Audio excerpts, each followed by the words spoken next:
Vâng, con xin chào thầy. Con xin kính chào thầy cùng với tất cả các quý vị và các anh chị và các bạn ở khắp các nước cũng như là ở đất nước Việt Nam thân yêu của chúng ta đến hẹn lại lên.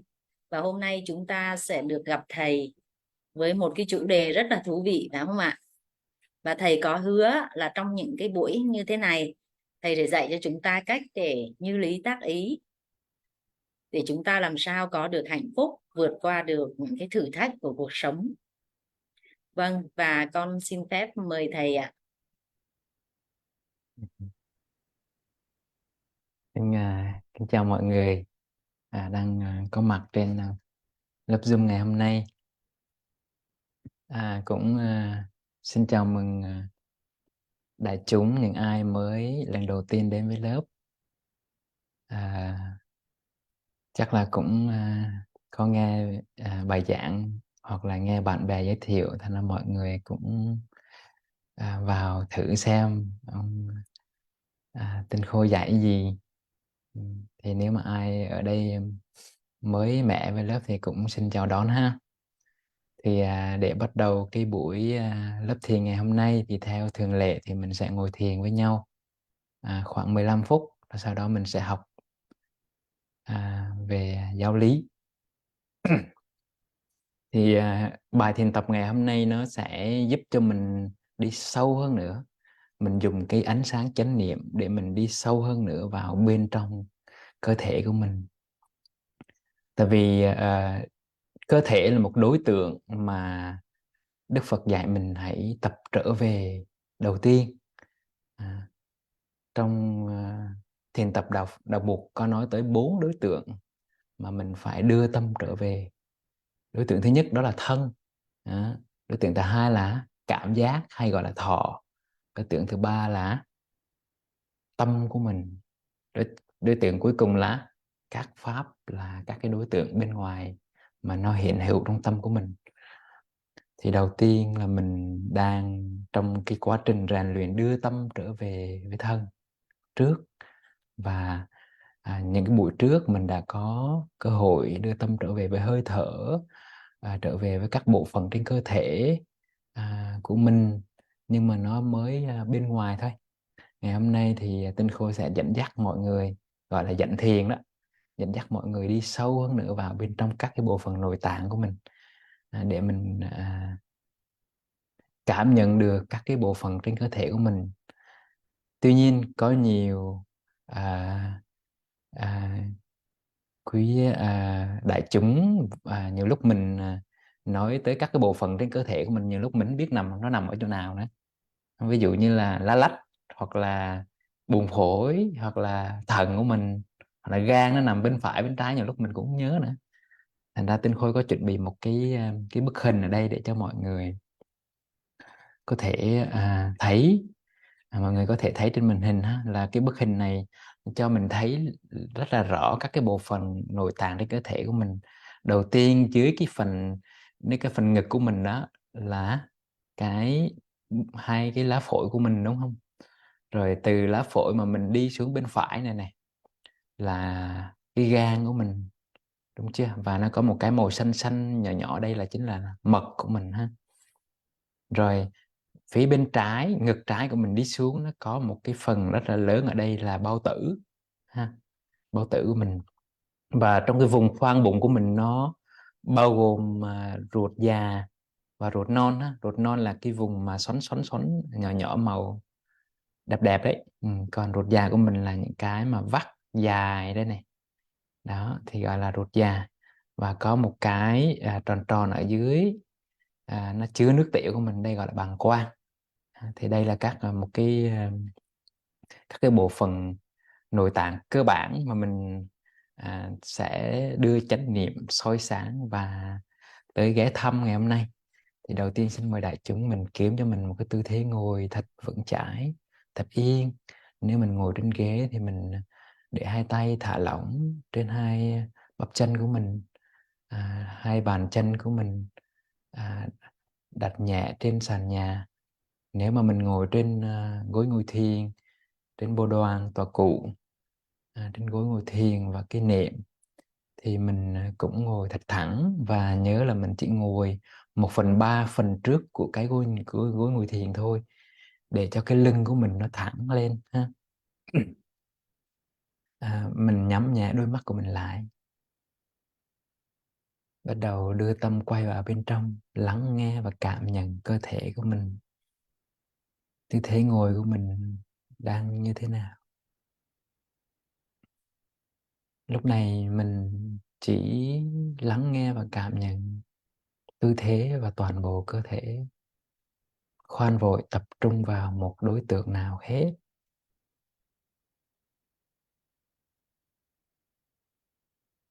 Thả lỏng toàn thân nhưng mà vẫn thẳng, mỉm một nụ cười nhẹ trên môi để thả lỏng khuôn mặt của mình.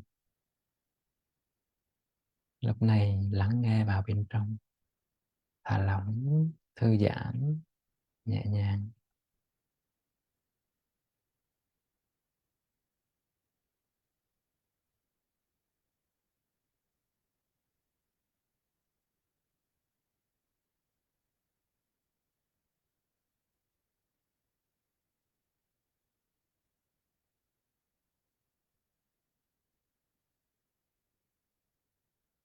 Tiếp theo xin mời đại chúng mình cùng đọc thầm câu pháp trong đầu. Tâm tôi thanh thản nhẹ nhàng, tôi thở vào, mình hít vào. Tâm tôi thanh thản nhẹ nhàng, tôi thở ra, mình đọc thầm và thở ra.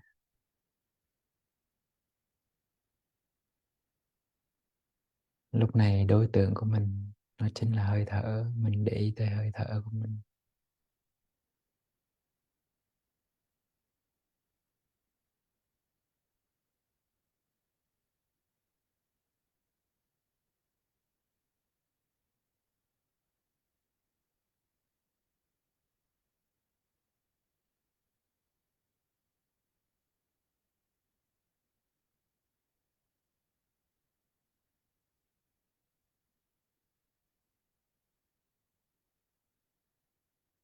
Mình đọc lại câu pháp một lần nữa để cho ánh sáng chánh niệm nó được sáng hơn. Tâm tôi thanh thản nhẹ nhàng, tôi thở vào. Tâm tôi thanh thản nhẹ nhàng, tôi thở ra.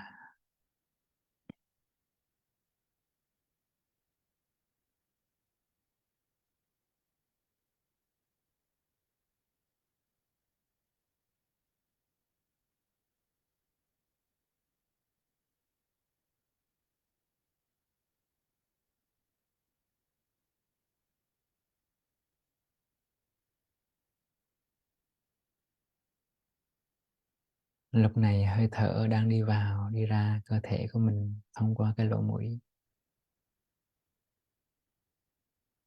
Hít vào thật nhẹ, thở ra thật chậm.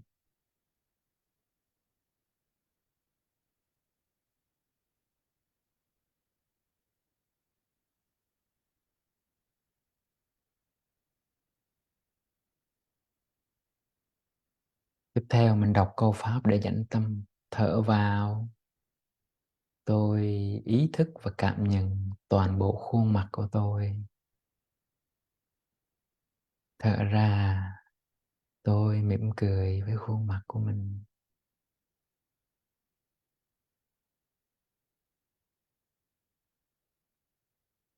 Lúc này mình dịch chuyển sự chú ý và cảm nhận lên khuôn mặt của mình và cảm nhận một cách tổng quát.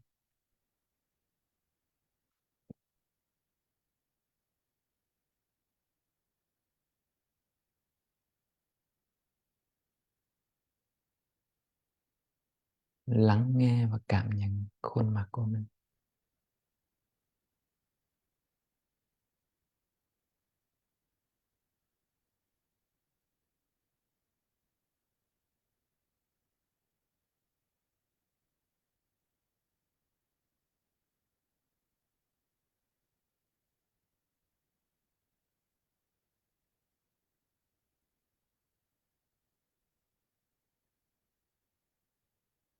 Tiếp theo mình dịch chuyển sự chú ý ra vùng đầu và vùng cổ gáy của mình bằng cách đọc câu pháp như sau. Thở vào, tôi cảm nhận vùng đầu và cổ gáy của tôi. Thở ra, tôi thả lỏng và buông thư vùng đầu và cổ gáy của mình.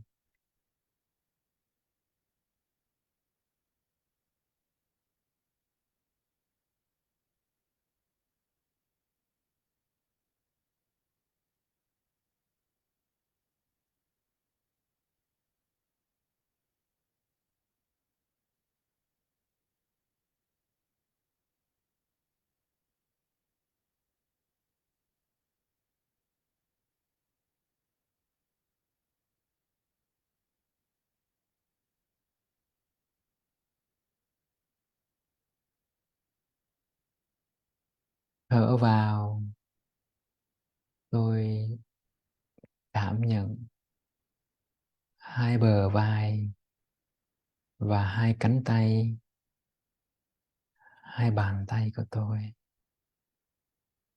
Thở ra, tôi buông thư và thả lỏng hai bờ vai, hai cánh tay, hai bàn tay của tôi. Lúc này mình dịch chuyển sự chú ý và cảm nhận xuống hai bờ vai, hai cánh tay của mình.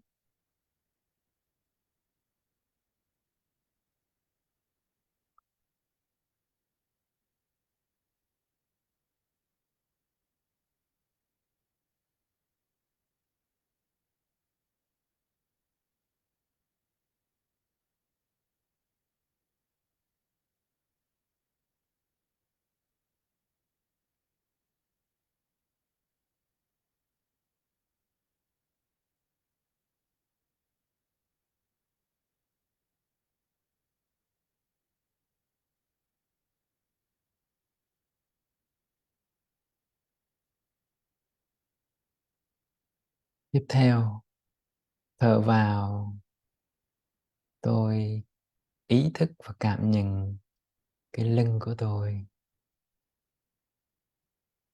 Thở ra, tôi thả lỏng cái lưng của mình.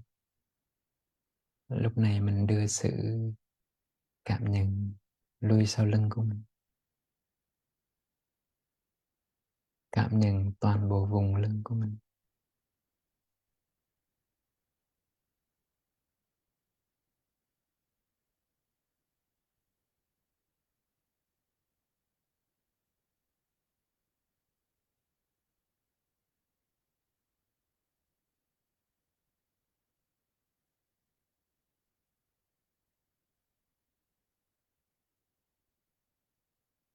Lúc này hơi thở vẫn đang đi ra vào, đi ra. Nhưng sự chú tâm vẫn đang có mặt nơi cái lưng của mình.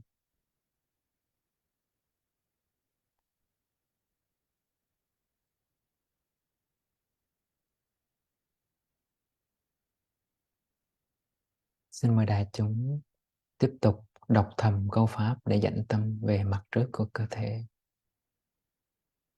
Thở vào, tôi cảm nhận vùng ngực của tôi. Thở ra, tôi thả lỏng vùng ngực của mình.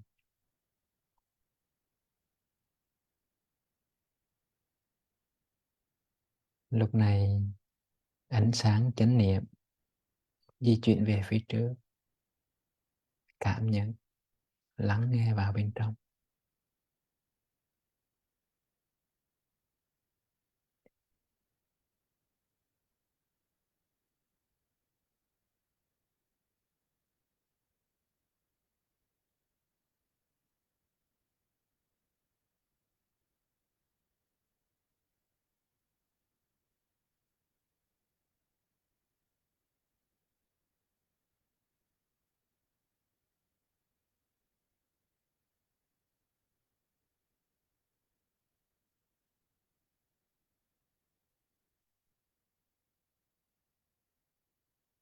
Mời đại chúng tiếp tục đọc thầm câu pháp. Thở vào, tôi cảm nhận vùng bụng của tôi. Thở ra, tôi thả lỏng vùng bụng của mình.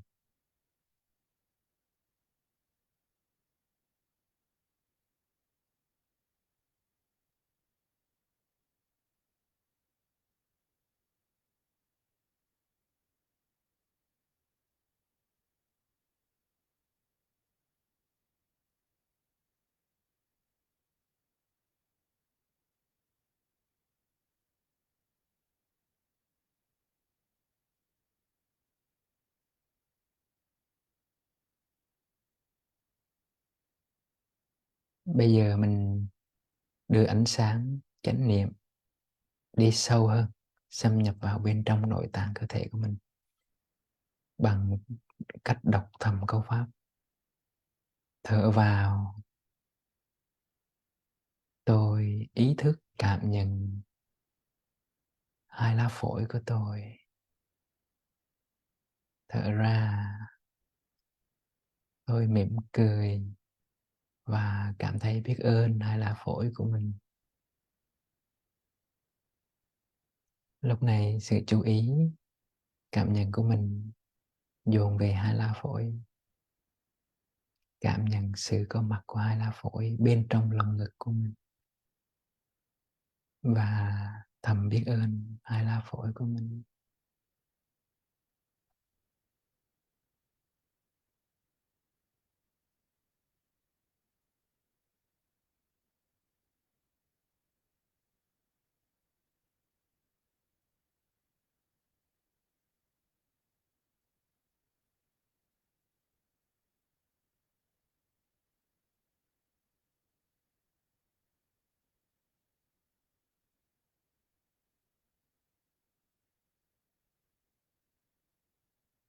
Thở vào, tôi ý thức và cảm nhận sự có mặt của lá gan của tôi nằm ở phía dưới ngực bên phải. Thở ra, tôi lắng nghe và cảm nhận và biết ơn lá gan của mình.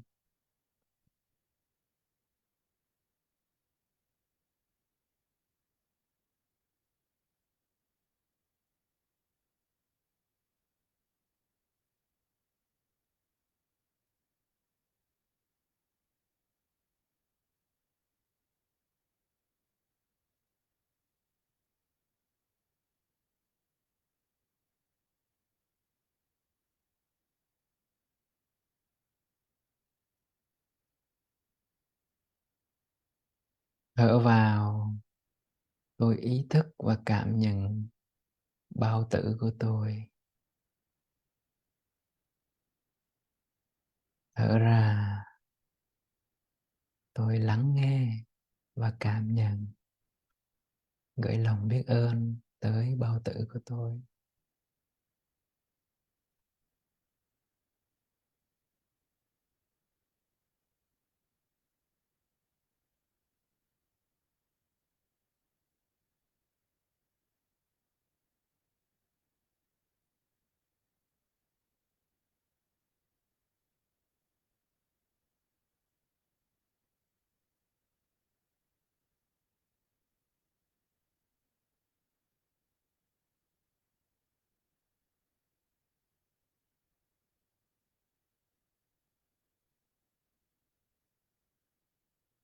Mời đại chúng tiếp tục đọc câu pháp tiếp theo.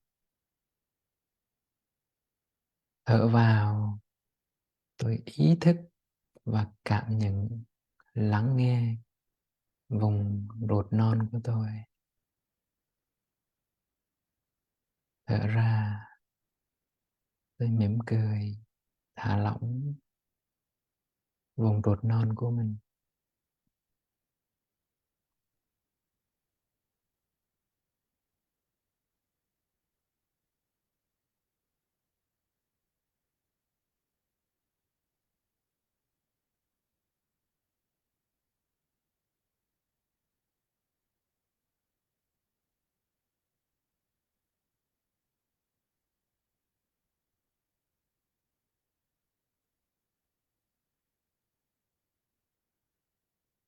Thở vào, tôi ý thức và cảm nhận ruột già của tôi. Thở ra, tôi lắng nghe và gửi lòng biết ơn đối với ruột già của mình. Biết ơn lắm.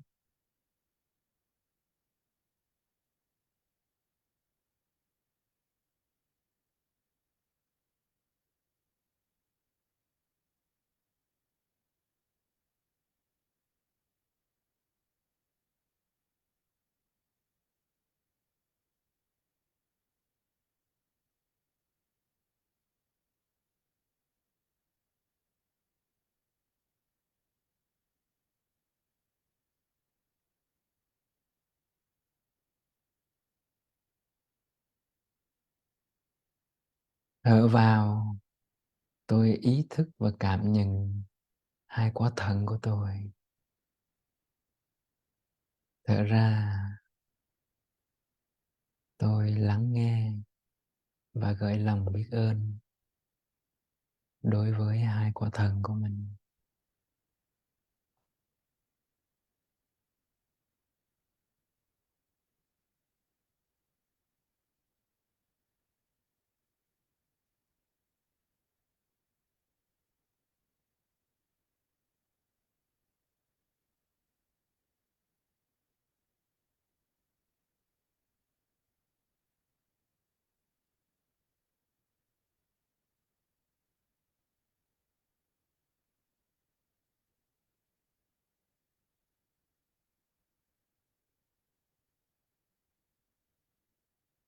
Thở vào, tôi đưa ý thức cảm nhận bàng quang của tôi nằm ở phía dưới rốn. Thở ra, tôi lắng nghe và gửi lòng biết ơn tới bàng quang của mình.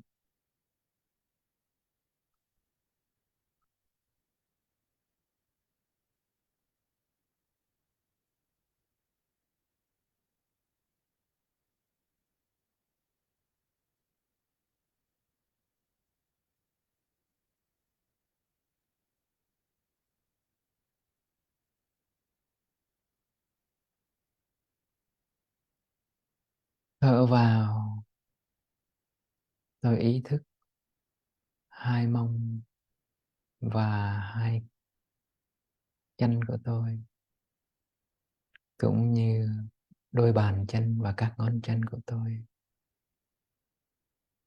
Thở ra, tôi thả lỏng, buông thư hai mông, hai chân và hai bàn chân của mình.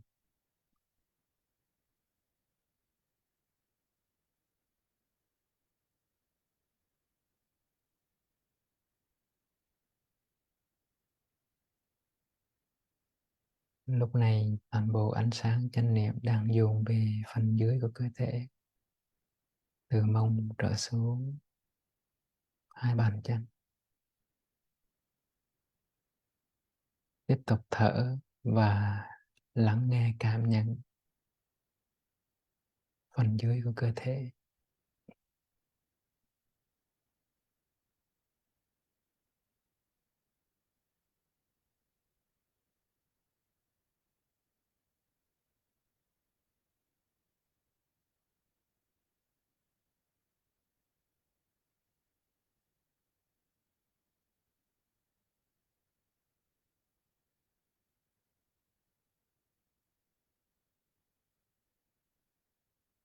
Bây giờ mình đưa tâm rời cơ thể của mình để nắm lấy hơi thở. Thở vào, tôi biết là tôi đang thở vào. Mình hít vào. Thở ra, tôi biết là tôi đang thở ra. Mình thở ra. Lúc này đối tượng duy nhất của mình chính là hơi thở.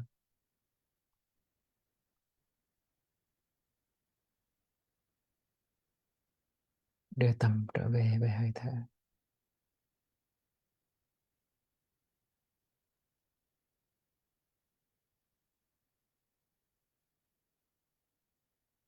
thấy khỏe, thấy nhẹ.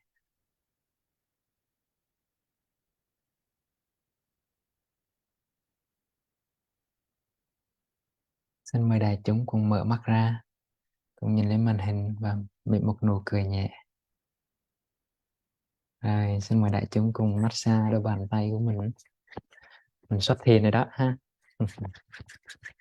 Rồi, massage đôi bàn tay của nó ấm lên. Rồi mình áp lên khuôn mặt của mình, xoa mặt của mình,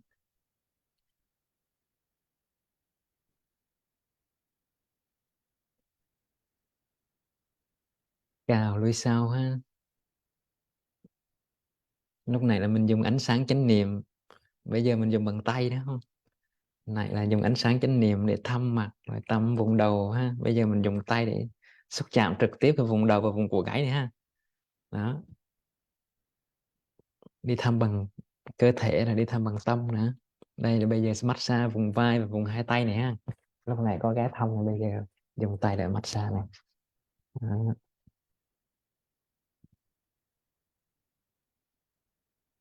Bây giờ mình đưa tay lên sau, mình xoa cái vùng lưng của mình, vùng lưng dưới của mình, vùng thắt lưng, cho nó ấm cái thận lên ha.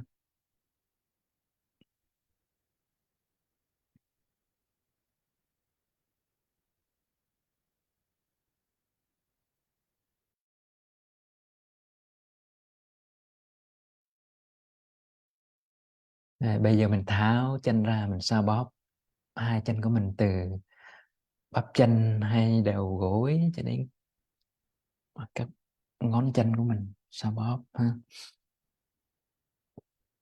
Tháo chân ra.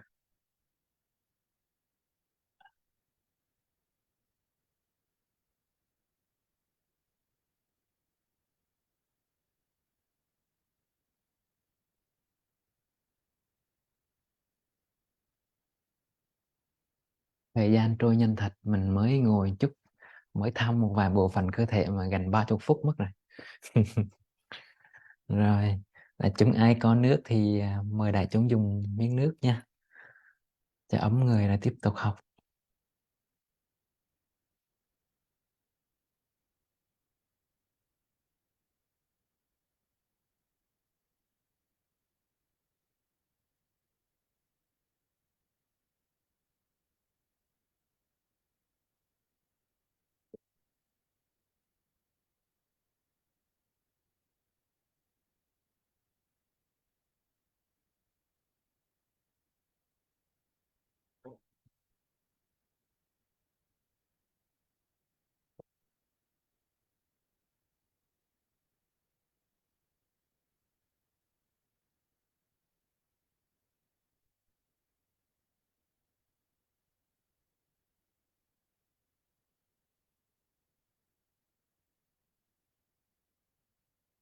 Thưa đại chúng, nhiều người trong chúng ta nhiều lúc sống 30 năm, 40 năm hoặc 50 năm, 60 năm trên cuộc đời, mà có thể nhiều người trong chúng ta chưa bao giờ một lần lắng nghe và cảm nhận được các cái bộ phận nội tạng trong cơ thể của mình.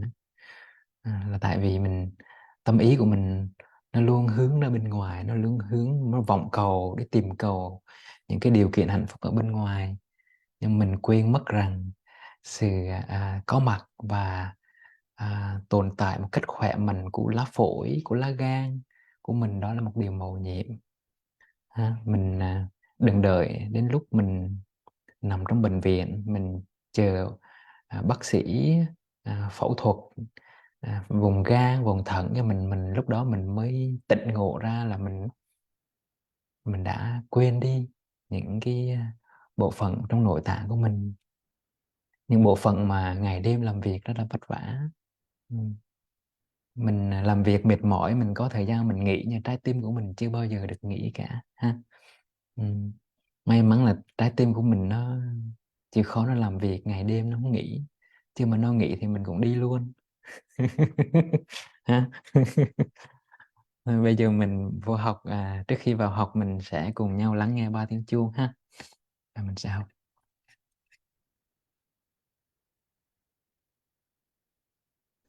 Đại chúng biết khi mình nghe chuông mình đã thực tập gì chưa ạ? Ừ.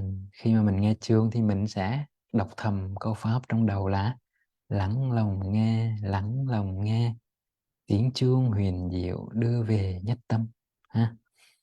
Đó là bài kệ mà sư ông Làng Mai đã dạy cho mình mỗi lúc mình nghe chuông, để mình dẫn tâm mình trở về với thân, với giây phút hiện tại. Và trong lúc mình nghe chuông đó, mình chú ý tới hơi thở, mình thả lỏng toàn thân của mình. Mời đại chúng cùng nghe sư ông thỉnh chuông cho mình thở ha. Mình có thể nhắm mắt lại để mình thật sự chú tâm vào tiếng chuông ha.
Hy vọng đại chúng đã thấy được slide trên màn hình ha.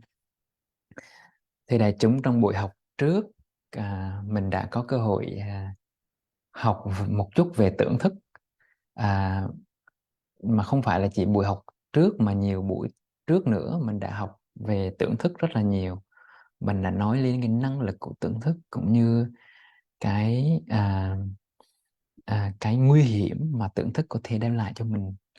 à, Trong đó mình đã nói tới rất nhiều năng lực của tưởng thức, thì nếu ai mà chưa học những cái buổi đó thì xin nghe lại buổi số 3, số 4 gì đó. Và buổi vừa rồi mình cũng đã học qua các cái dấu hiệu ban đầu cho thấy tưởng thức của mình nó hoạt động một cách mạnh mẽ, nó rõ rệt và có thể nó nằm ngoài tầm kiểm soát của mình. à, ngày à, Trong đó mình có nói tới các cái trạng thái tưởng như là sắc tưởng, thanh tưởng, hương tưởng, vị tưởng, xúc tưởng và pháp tưởng. Và trong đó mình cũng có nói tới cái việc là cái hậu quả nặng nhất của việc đi sâu vào tưởng thức là mình bị tẩu hỏa nhập ma, tức là bên khoa học người ta gọi là tâm thần phân liệt. Nhưng mà nếu ai mà may mắn á, thì không có bị rơi vào cái này, thì ít nhất là người đó cũng trở thành một cái người thầy bói hay là một người phù thủy.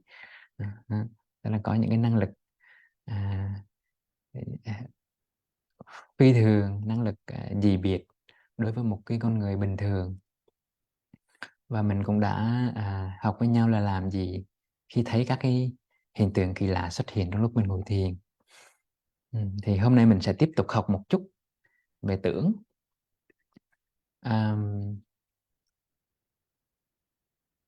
Thế đại chúng là bữa trước mình học về các cái dấu hiệu mà mình cho thấy tưởng thức mình nó hoạt động một cách mạnh mẽ. Nhưng mà bên cạnh những lúc mà tưởng thức mình nó hoạt động một cách mạnh mẽ đó, thì liệu rằng tưởng thức của mình nó có hoạt động âm thầm hay không, và nó có âm thầm chi phối à, nó có âm thầm chi phối đời sống của mình hay không. à, thì hôm nay mình sẽ học tiếp là hai trạng thái hoạt động của tưởng thức. Thứ nhất á, là tuần trước mình đã học về trạng thái hoạt động mạnh mẽ. à, Tức là à, khi mà tâm mình nó đang thấy, mình đang ngồi thiền mà mình thấy một cái à, hình ảnh, một cái hào quang nào đó mà mặc dù mắt mình không thấy, tai mình không có nghe, nhưng mà trong lúc mình ngồi thiền, tai mình cảm giác mình vẫn nghe và mình vẫn thấy ánh sáng hào quang, thì đó là mình biết là tưởng thức mình nó đang hoạt động. Và nó đang hoạt động với cấp độ như nào thì nó hoạt động rõ rệt hơn thôi. Còn ngoài ra trong đời sống hàng ngày của mình đó, tưởng thức nó vẫn âm thầm nó hoạt động và nó chi phối và nó tác động vào ý thức của mình. à, ví dụ như là ví dụ như là tâm mình đang đắm chìm vào một sự cãi vã với một người nào đó trong quá khứ. Ví dụ như cách đây một tuần mình cãi nhau với chồng, hoặc là mình cãi nhau với người yêu, hoặc là mình cãi nhau với bố hay mẹ của mình. Thì tự nhiên cái lúc này mình đang ngồi vu vơ gì đó, mình tự nhiên cái ký ức đó nó gợi lại và mình đang đắm chìm và mình sống lại trong cái trạng thái cãi vã đó. Thì lúc đó mình biết là cái anh chàng tưởng của mình nó đang hoạt động đó. Nhưng mà đang hoạt động một cách âm thầm thôi, mà nó chưa có rõ rệt đó. Tức là nó vẫn âm thầm nó chi phối. Và một người mà bình thường đó, gọi là không bị vấn đề về trầm cảm hay là bị tâm thần gì đó liên quan tới sức khỏe tâm thần, tinh thần đó, thì những cái trạng thái này là những trạng thái rất bình thường của một con người. Đó là mình gợi lại những cái ký ức của quá khứ. Nhưng mà mình nhớ rằng là những cái trạng thái đó là vẫn có cái sự can thiệp và cái hoạt động âm thầm của tưởng thức. Ví dụ hai là ta đang tưởng tượng cảnh người kia cầu hôn ta trong đầu và tự cười một mình. Chắc cái này là các anh hay chị nào mà bạn nào mà đang yêu đó, thì tự nhiên mình đang tưởng tượng một khung cảnh người yêu mình sẽ cầu hôn mình đó. Và mình vẽ trong đầu một cái khung cảnh rất là lãng mạn, có nến có hoa, rồi người đó cầm bó hoa, người đó dâng cho mình, người đó quỳ gối dưới chân mình, người đó lấy nhẫn ra. Đó là những hoặc là anh chị nào hoặc là đại chúng nào mà đã có gia đình rồi nhưng mà mình vẫn gợi lại những cái ký ức đó, thì cái đó đó là mình đang sống trong tưởng. Ha. Ừ. Tại vì ví dụ ba đó đó là mình như chim mình sợ cành cong, tức là khi mà à, mình có một cái thói quen phản ứng hoặc là dị ứng với một cái gì đó mà mình đã từng tổn thương trong quá khứ. Ví dụ có một anh hay chị nào đã từng đổ vỡ hôn nhân vì lý do là chồng mình hay thả thính với một người khác, thì những lúc mà mình thấy mình đi bên cạnh chồng mà chồng mình thả thính một người nào đó, và chồng mình đã từng một lần ngoại tình hoặc một lần phản bội mình á, thì ký ức đau buồn của quá khứ nó trở về, và lúc đó cái vết thương của quá khứ nó đang trỗi về, và lúc đó nó làm chủ hết cái cảm xúc của mình. Lúc đó trạng thái tâm mình nó rất là khó chịu, rất là bực bội, rất là cảm giác như mình lúc đó là một con người hoàn toàn khác. Mình thấy rất là đau đớn, thấy rất là bị tổn thương, và cảm xúc về cái ngã, cái tôi của mình nó bắt đầu nó trào lên. Và lúc đó à, có những người không làm chủ được cảm xúc của mình nữa, và mình hoàn toàn đánh mất mình trong đó. Thì cái đó là cái trạng thái tưởng của mình nó đang hoạt động. Tưởng thức mình hoạt động. ừ. Thành ra tưởng mình nó không chỉ hoạt động một cách rõ rệt mà còn hoạt động trạng thái một cách âm thầm đó. Ừ.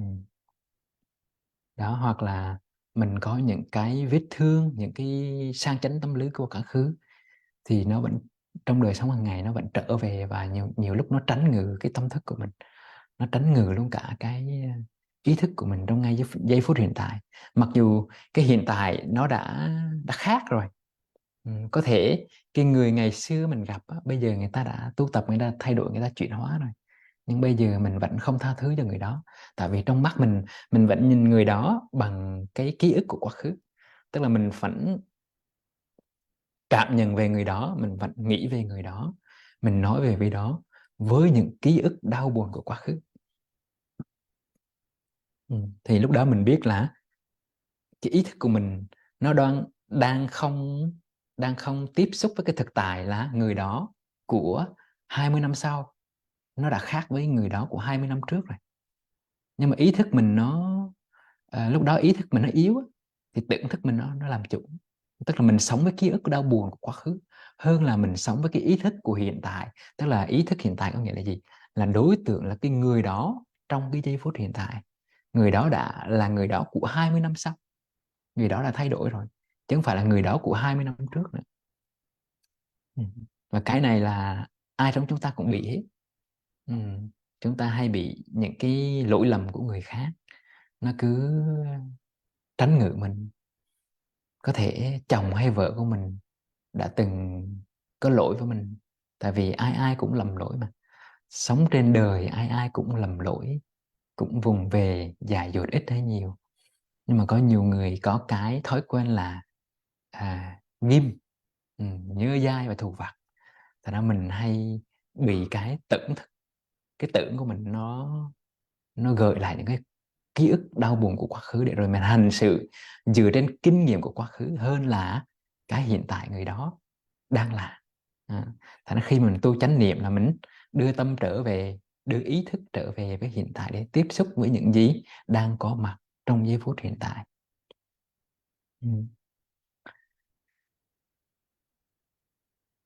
Khi mình nói, Tinh Khôi xin cho mọi người coi cái chữ tưởng ở trong tiếng Hán nó hay ở chỗ này. Tinh Khôi rất là thích chữ tưởng này.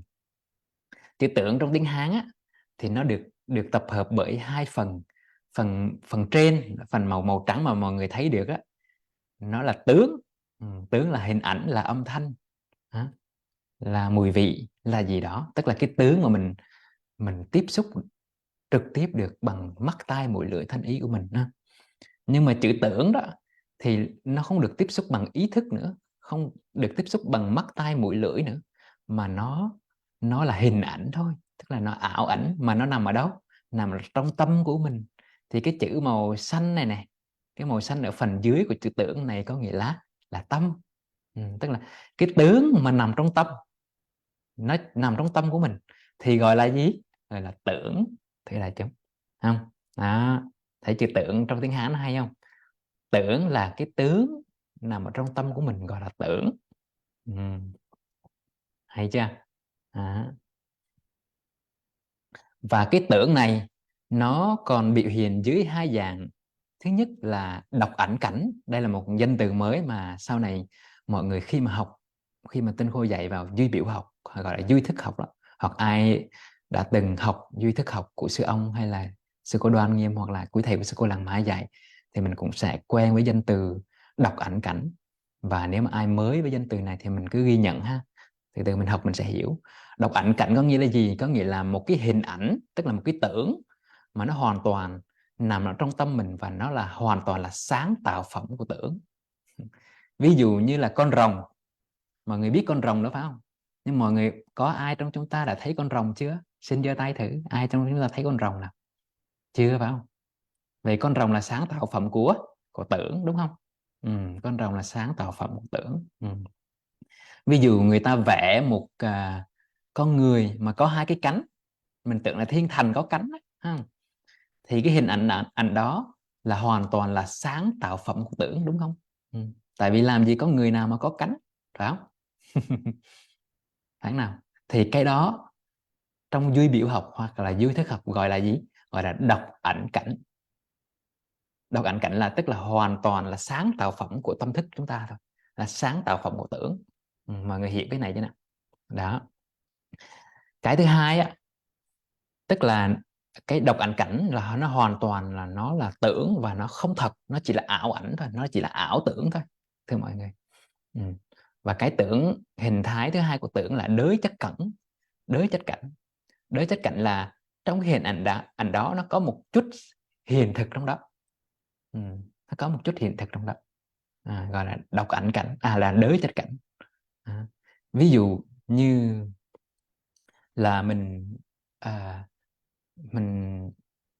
ví dụ như là mình nhìn, mình thấy, mình trong đầu mình có hình ảnh của đứa con của mình, nhưng mà khi mình đi xa đó, mình đi xa, đi một nơi nào đó mà mỗi lần mình nhớ con mình gợi lại trong đầu mình hình ảnh của đứa con của mình á, thì cái hình ảnh đó đại chúng biết là gì không? Đó là đới chạch cảnh. Có nghĩa là gì? Có nghĩa là trong cái hình ảnh mà nằm trong đầu mình á, nó có một chút hiện thực trong đó, nhưng mà nó vẫn là tưởng.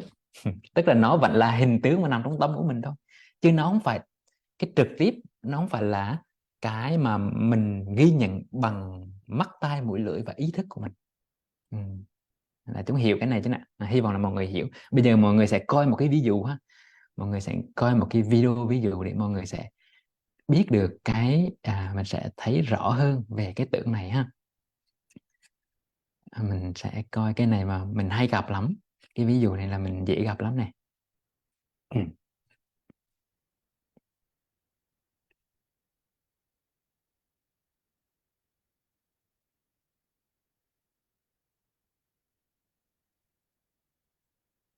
Đây là một cái video clip mà người ta minh họa hòa lại một cái hoạt cảnh là có một anh chàng người yêu và chuẩn bị tặng một bó hoa cho người yêu của mình, và anh chàng đang núp sau cái tường đó, cái vách tường đó, và muốn tạo bất ngờ cho người yêu của mình, và anh chàng đã đứng sẵn, đó là cái anh chàng này này. Cái anh chàng này đang cầm một bó hoa và đợi sẵn người yêu mình đi qua để chuẩn bị tạo một sự bất ngờ cho người yêu của mình. Nhưng bất chợt anh ta đón nhận một tình huống như này. Xin mời mọi người cùng xem cái tình huống này.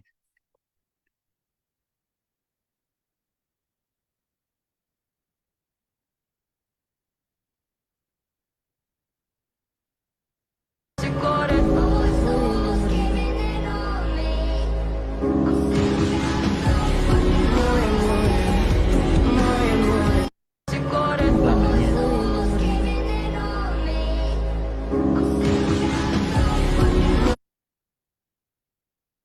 Rồi, cái tình huống này nó cho chúng ta thấy rằng là cái anh chàng này đó, anh đang muốn tạo bất ngờ cho người yêu của mình và anh chuẩn bị tặng đóa hoa cho người yêu. Nhưng mà anh mới chợt thoáng qua, anh nghĩ là cô người yêu đã cặp bồ với một người khác. Nhưng mà không ngờ, anh không biết rằng là cô người yêu đang bị một cái kẻ trộm đang tiếp cận và đã giật cái túi của cô. Và bên này anh tỏ ra anh bực bội và anh đập nát cái bó hoa.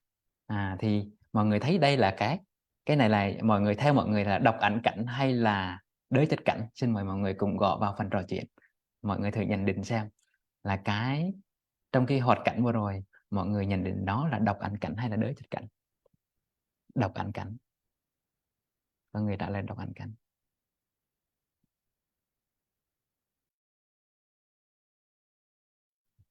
Mọi người bình chọn đi, xem đọc ảnh cảnh hay đới thật cảnh nào.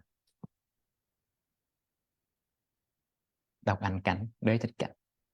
Mọi người nhớ ha, đọc ảnh cảnh là cái hình ảnh mà nó hoàn toàn nằm trong đầu của mình thôi, và nó là sáng tạo của trong đầu của mình.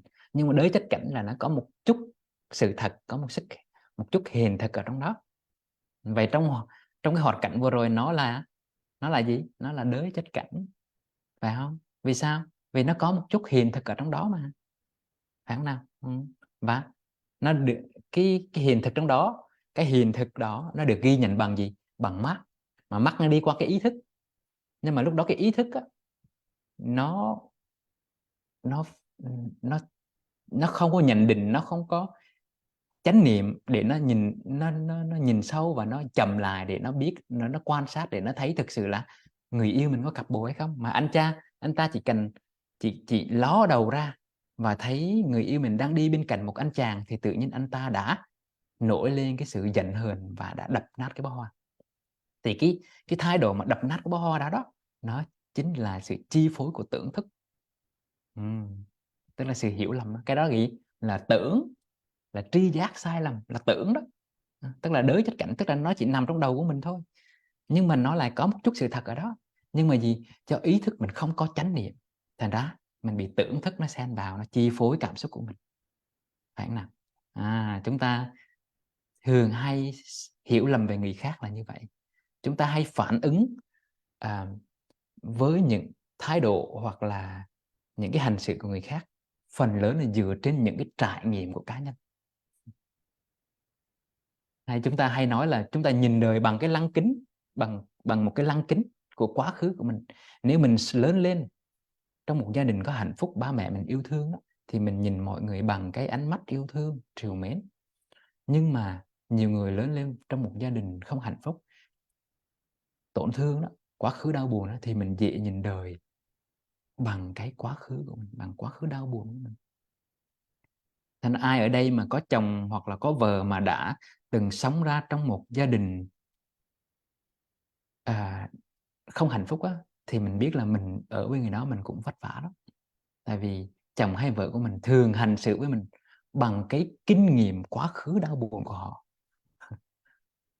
Ví dụ vợ hay chồng của mình đó mà đã từng bị phản bội, đã từng bị tổn thương trong một mối quan hệ hoặc là một hôn nhân, thì khi mình yêu cái người đó hoặc là mình cưới người đó làm vợ hay làm chồng á, thì mình sẽ quan sát được rằng người đó sẽ thường hành xử theo những vết thương quá khứ của người đó.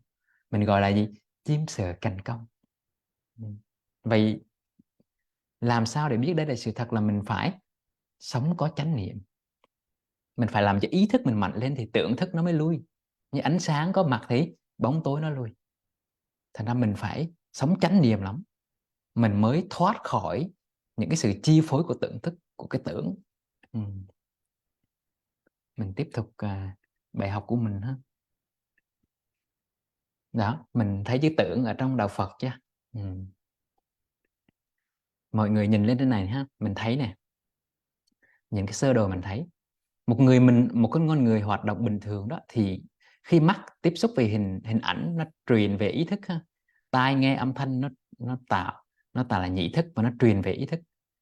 Mũi nó ngửi được mùi hương, nó tạo cái tỷ thức, nó truyền về ý thức. Lưỡi nó nếm mùi vị, nó tạo ra cái biết của lưỡi và ý thức mình nó cũng ghi nhận. Và cơ thể của mình nó tiếp xúc với sự xúc chạm thì ý thức mình nó cũng ghi nhận. Tức là 6 ý thức này, nhãn, nhĩ, tỷ, thiệt và thanh, cùng ý thức nó hoạt động cùng lúc. Tức là khi mà mình thấy một người và mình biết người đó đang mặc áo xanh hay áo vàng, thì đó là mắt mình nó tiếp xúc với hình sắc, và mình phân biệt được người đó đang mặc áo gì, người đó như thế nào, hôm nay buồn hay vui, hôm nay mặc xấu hay đẹp, thì lúc đó là ý thức của mình nó phân biệt, phải không nào? Nhưng mà khi mà mình tiếp xúc với một người, rõ ràng là người đó của 20 năm sau, nhưng mà trong đầu mình trong đầu của mình nó gợi lên một cái cảm xúc đau buồn, giận hờn, thì lúc đó mình có đang tiếp xúc bằng ý thức không ạ? Không, phải không? Mà lúc này ý thức của mình nó bị mờ đi và tưởng thức bắt đầu làm chủ. Tức là tưởng thức nó đang tiếp xúc với các cái hình ảnh của quá khứ. Mọi người hiểu chưa nào? Tưởng thức nó đang tiếp xúc với các cái kỷ niệm đau buồn, cái ký ức của quá khứ, để nó tạo nên cái cảm xúc ngay trong giây phút hiện tại. Chứ lúc đó ý thức không làm chủ được, ý thức không có chánh niệm. Rõ ràng là mắt mình thấy cái người đó của 20 năm sau, nhưng mà cảm xúc của mình vẫn là ký ức mà, phải không nào? Thành ra cái ý thức mình, thành ra ý thức lực nó quan trọng ở chỗ là ý thức lực mình nó mạnh á, thì mình thoát khỏi cái ảnh hưởng của tưởng thức. Thành ra mọi người nhìn vào sơ đồ, mọi người thấy tưởng thức nó đang âm thầm, nó hoạt động trong trạng thái âm thầm và nó chi phối ý thức của mình. Giống như mình đang ngồi thiền ha, mình đang ngồi thiền thì mình quay qua cái ý thức và cái thanh thức này là cơ thể mình đang ngồi, đáng lẽ là ý thức mình phải có chánh niệm về ý thức, về hơi thở, tức là thanh thức mình cảm nhận cái hơi thở nó đang đi vào đi ra ngay trong giây phút hiện tại. Nhưng mà không, mình ngồi thiền một thời gian thì mình không còn cảm nhận và ý thức về hơi thở của mình nữa, mà lúc đó trong đầu mình nó xuất hiện một cái ánh hào quang. Mặc dù lúc đó là mình đang ngồi thiền mà mình nhắm mắt lại, mắt mình đâu có tiếp xúc bên ngoài đâu mà mình thấy được ánh hào quang, phải không? Tại vì mình đang ngồi thiền mà. Nhưng mà tại sao cái lúc mình ngồi thiền đó thì mình thấy ánh hào quang? Cái gì tác động vào đây? Có phải là tưởng thức không? Tưởng thức nó đang hoạt động và nó đang tạo ra một cái hình ảnh, một âm thanh, một mùi vị, một cái gì đó để nó tác động tới ý thức của mình. Cái biết của tưởng thức nó đang hoạt động một cách âm thầm, nó chi phối.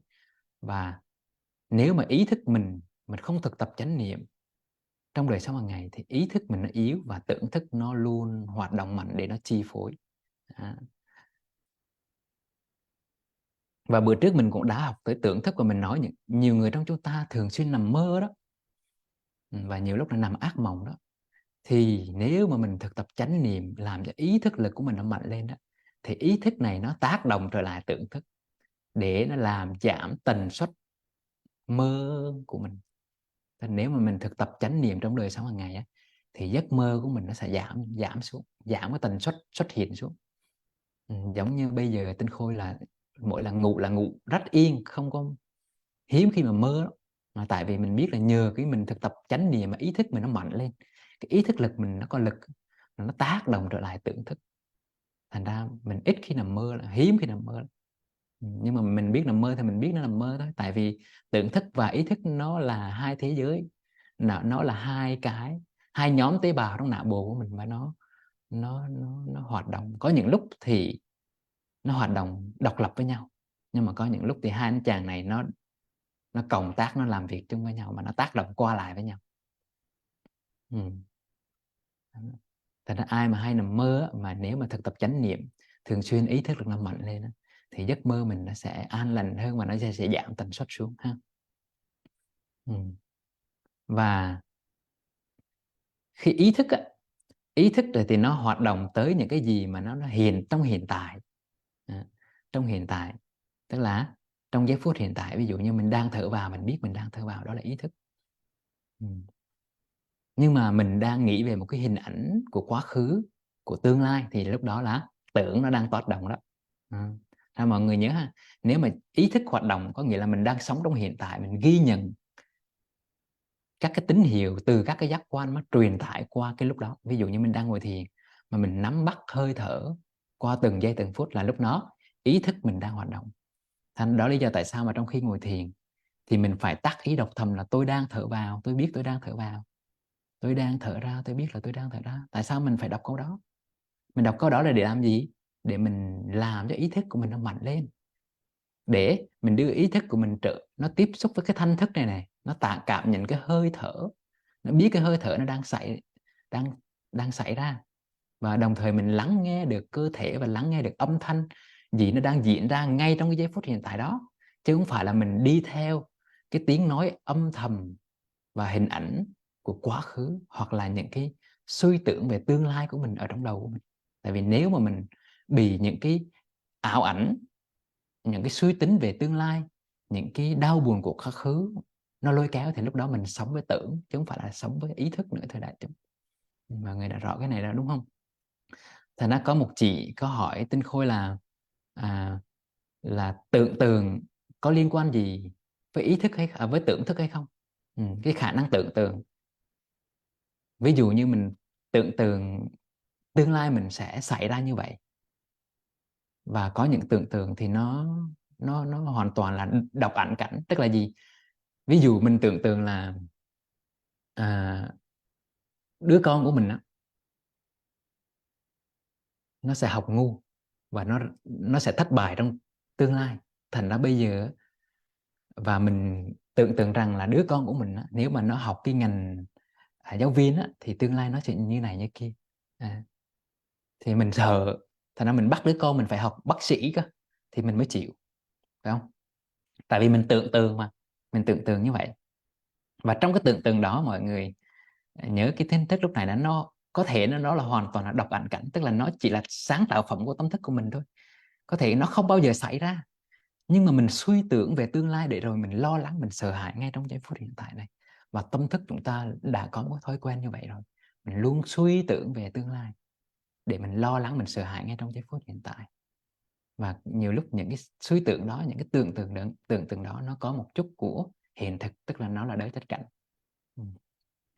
Thành ra cái câu trả lời cho cái chị hỏi là tưởng tượng nó có liên quan gì tưởng thức hay không, thì câu trả lời là có.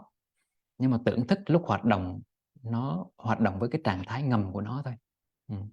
Khi nói tới tưởng thức hoạt động với trạng thái ngầm thì Tinh Khôi lấy cái ví dụ là bề mặt trái đất của chúng ta đó. Mặc dù chúng ta nhìn bề mặt này, trái đất nó đang bình thường đứng yên, phải không? Nhưng mà thưa đại chúng, không phải đâu. Bề mặt vỏ trái đất của chúng ta vẫn đang dịch chuyển từng giây từng phút mà. Đó, phải không? Nếu mà ai đã học địa lý mới nắm rõ được cái kiến thức này. Bề mặt trái đất của chúng ta vẫn đang ngầm hoạt động, nhưng mà chúng ta chỉ thấy nó hoạt động một cách rõ ràng khi nào hai cái vỏ bề mặt trái đất nó chồng lên nhau để nó tạo thành núi đó, thì lúc đó mình mới nói nó là hoạt động rõ ràng và mạnh mẽ. Hoặc là vỏ bề mặt trái đất nó tạo ra những cái thung lũng, những cái lõm trên bề mặt trái đất, thì lúc đó mình mới nhận ra nó đang hoạt động. Chứ bình thường nó đang hoạt động một cách âm thầm. Đó. Và ý thức thì hoạt động với những cái đối tượng hiện hữu ngay trong giây phút hiện tại. Còn tưởng thức thì làm việc với những đối tượng thuộc về quá khứ, thuộc về tương lai, có thể hiện hữu hoặc không hiện hữu, tức là nó có một chút, nó là độc ẩn cảnh hay là đới thực cảnh. Thì bây giờ mình chốt lại cái vấn đề đó là tưởng thức nó hoạt động dưới hai trạng thái, là hoạt động dưới trạng thái âm thầm và hoạt động dưới cái trạng thái rõ rệt. Đó là cái phần tưởng thức ha. Tinh Khôi cung cấp cái giáo lý này để rồi sau này mình mới dựa vào cái giáo lý về tưởng thức và ý thức này mình mới có những cái giải pháp để chữa những cái bệnh trầm cảm. Tại vì phần lớn những cái bệnh trầm cảm hoặc là hoang tưởng đó, nó liên quan tới cái tưởng thức này rất là nhiều, tức là liên quan tới quá khứ hoặc vị lai. Thành ra cái giải pháp cho những người bị trầm cảm là nó luôn là làm cho ý thức lực nó mạnh lên để thoát khỏi sự chi phối và tránh người của tưởng thức. Thì lúc đó mình có cơ hội để thoát khỏi các cái căn bệnh trầm cảm hay là các cái căn bệnh hoang tưởng, kết hợp với các cái phương pháp về dinh dưỡng nữa. Đó thì đó là một chút đi qua cái tưởng thức ha. Bây giờ mình rời tưởng thức để mình trở lại cái ý thức ha. Tuần trước mình đã học về như lý tác ý là phương pháp để mình rèn luyện làm cho ý thức của mình ý thức lực nó mạnh lên. Và tuần trước mình cũng đã học là tác dụng của như lý tác ý, là tác dụng của như lý tác ý, tức là vai trò của như lý tác ý trong tuần trước mình học. Thì mình đã học về vai trò của như lý tác ý là giúp phát khởi chánh niệm và nuôi dưỡng chánh niệm. Tức là trong tuần trước mình đã học về vai trò của như lý tác ý là giúp phát khởi chánh niệm tỉnh giác và nuôi dưỡng chánh niệm tỉnh giác trong đời sống hàng ngày. Đó là vai trò đầu tiên của ý thức, của như lý tác ý. Thưa đại chúng là chỉ có pháp như lý tác ý nó mới giúp cho ý thức lực của mình nó mạnh lên thôi. Thì đầu tiên là ý thức nó giúp mình đưa tâm trở về với hơi thở trong giây phút hiện tại, trong đời sống hàng ngày. Và hơi thở là đối tượng của ý thức của mình. Đi đâu hơi thở cũng có mặt với mình.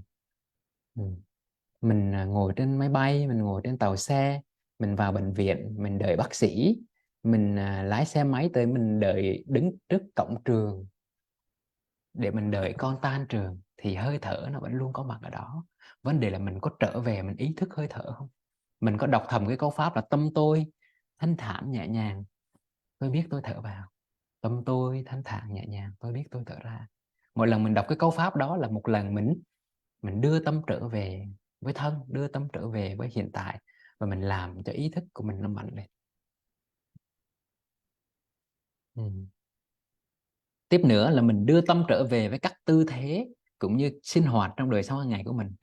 Ví dụ như mình đang lau nhà thì mình đọc thầm cái câu pháp là tôi đang lau nhà, tôi biết là tôi đang lau nhà. Tôi đang đánh răng, tôi biết là tôi đang đánh răng. Thì khi mà mình đọc câu pháp đó và mình để ý tới cái hành động đánh răng của mình đó, thì đó là mình đưa tâm trở về với tư thế của mình. Tôi đang đi, tôi biết là tôi đang đi. Đưa tâm trở về với mỗi bước chân của mình để tâm mình nó dừng lại cái thói quen rong ruổi với đi hoang về quá khứ về tương lai, là mình đang sống trong ngay trong giây phút hiện tại. Thì nó pháp như lý tác ý nó giúp phát khởi chánh niệm, đồng thời nó nuôi dưỡng chánh niệm cho nó lớn lên. Thì nhiều người mỗi lần nghĩ tới thiền thì cứ nghĩ là thưa thầy là con không ngồi thiền được, tại vì mỗi lần ngồi thiền là con rất là khó chịu. Thì thưa đại chúng là những gì mình đã học thì mình thấy là thực tập thiền đâu nhất thiết phải ngồi, phải không ạ? Nếu mình đi đứng hoặc là mình đang làm việc mà mình dùng pháp như lý đắc ý, mình nhắc tâm trở về với thân của mình, nhắc tâm trở về với giây phút hiện tại, thì lúc đó mình đã thực tập thiền rồi. Mà không phải nhất thiết mà mình phải ngồi thiền. Tại vì có những người thì ngồi thiền được, nhưng mà có những người chưa quen ngồi thiền. Ừ. Thành ra có một cái phương pháp mà thay thế cho cái việc ngồi thiền đó, thì đó là mình thực tập thiền đi. Mình có thể thực tập thiền đi, thay vì người ta dậy 5 giờ sáng người ta thực tập ngồi thiền, thì mình có thể dậy mình, nhưng mà mình ngồi thiền mà mình thực tập thiền đi thôi. Thì thiền đi đó thì nó có phân loại là hai loại. Thứ nhất là thiền đi chậm, thì mà trong đạo Bụt gọi là kinh hành. Thiền đi chậm này đó thì mình đi với một tốc độ hoàn toàn rất chậm, với tốc độ đi bình thường của mình đi bình thường ha, mình tốc độ đi bình thường là mình đi bình thường, nhưng mà thiền đi chậm thì mình đi chậm hơn, tức là mình slow down, tức là mình chậm lại một chút, và à, mình đi với tốc độ chậm hơn. Và thường thường khi mà mình thực tập kinh hành này đó, mình có thể chọn một cái không gian, đó là trong cái phòng khách của mình, hoặc là cái sân của mình, hoặc là cái sân thượng của mình. Nếu mà mình ở nhà đất thì mình có cái sân, hoặc là mình ở chung cư đó thì mình có cái hành lang, hay là cái hành lang của mình, hoặc là cái phòng khách của mình dành cái không gian nhỏ hẹp đó để mình thực tập đi kinh hành, tức là mình đi chậm lại. Và khi mình đi kinh hành đó thì mình đứng thẳng, mình có thể đan hai tay của mình trước bụng, hoặc là mình thả lỏng hai tay của mình dọc theo cơ thể. Và khi đi á, thì trước khi mà mình chuẩn bị đi đó, thì mình đọc thầm tác ý trong đầu là tôi đi thiền hành, tôi biết tôi đi thiền hành. Tức là mình tác ý trong đầu, bắt đầu mình bước một bước, một bước tới phía trước, và tiếp theo mình bước tới một bước tiếp theo. Tức là khi mà mình di chuyển chân tới phía trước thì mình chú ý tới, mình cảm nhận cái sự di chuyển của chân của mình, từ lúc nó dở lên tới lúc nó đưa tới, và tới lúc nó chạm xuống. Đó, thì mình bước chân phải tới, chân trái tới, thì mình bước khoảng 10 bước hoặc 20 bước á, thì nếu được thì mình dừng lại. Tại vì mình đang thực tập một mình mà, thì mình dừng lại mà mình đọc cái câu pháp trong đầu là tôi đang đi kinh hành, hoặc là tôi đang đi thiền hành, tôi biết tôi đang đi thiền hành. Mình đọc thầm cái câu pháp đó trong đầu, thì bắt đầu sau đó mình đi tiếp, mình bước một bước về trước, mình bước một bước về trước. Tức là mình đi rất chậm mà mình cảm nhận cái sự di chuyển của bước chân của mình, thì cái đó gọi là thiền hành chậm.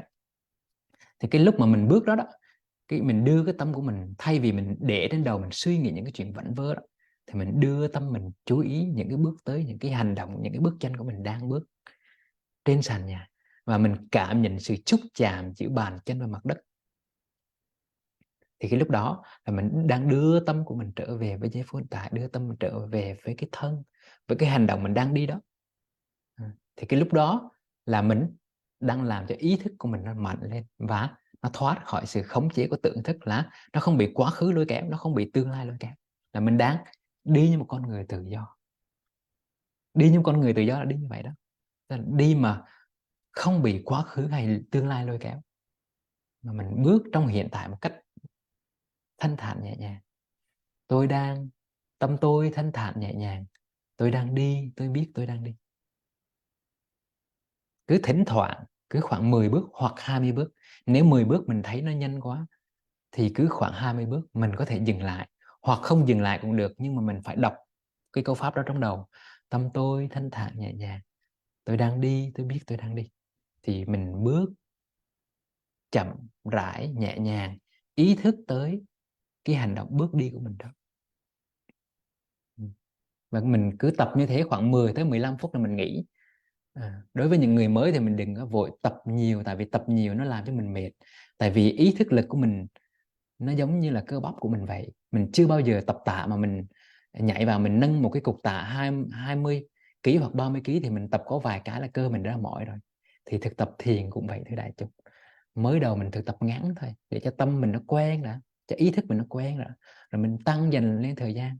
Mới đầu có thể mình đi khoảng 5 phút cũng được, thực tập kinh hành 5 phút thôi. Nhiều lúc mình mới đầu mình tập đi kinh hành, đi thiền hành chậm đó, mình thấy nó mất thăng bằng, nhưng mà mình cứ tập, mình chịu khó, mình kiên nhẫn, mình tập cho nó quen, và từ từ bước chân mình nó sẽ đầm lại, nó sẽ dịu dàng, và cái ý thức cảm nhận giữa bàn chân và mặt đất hoặc là sàn nhà nó trở nên rõ rệt hơn.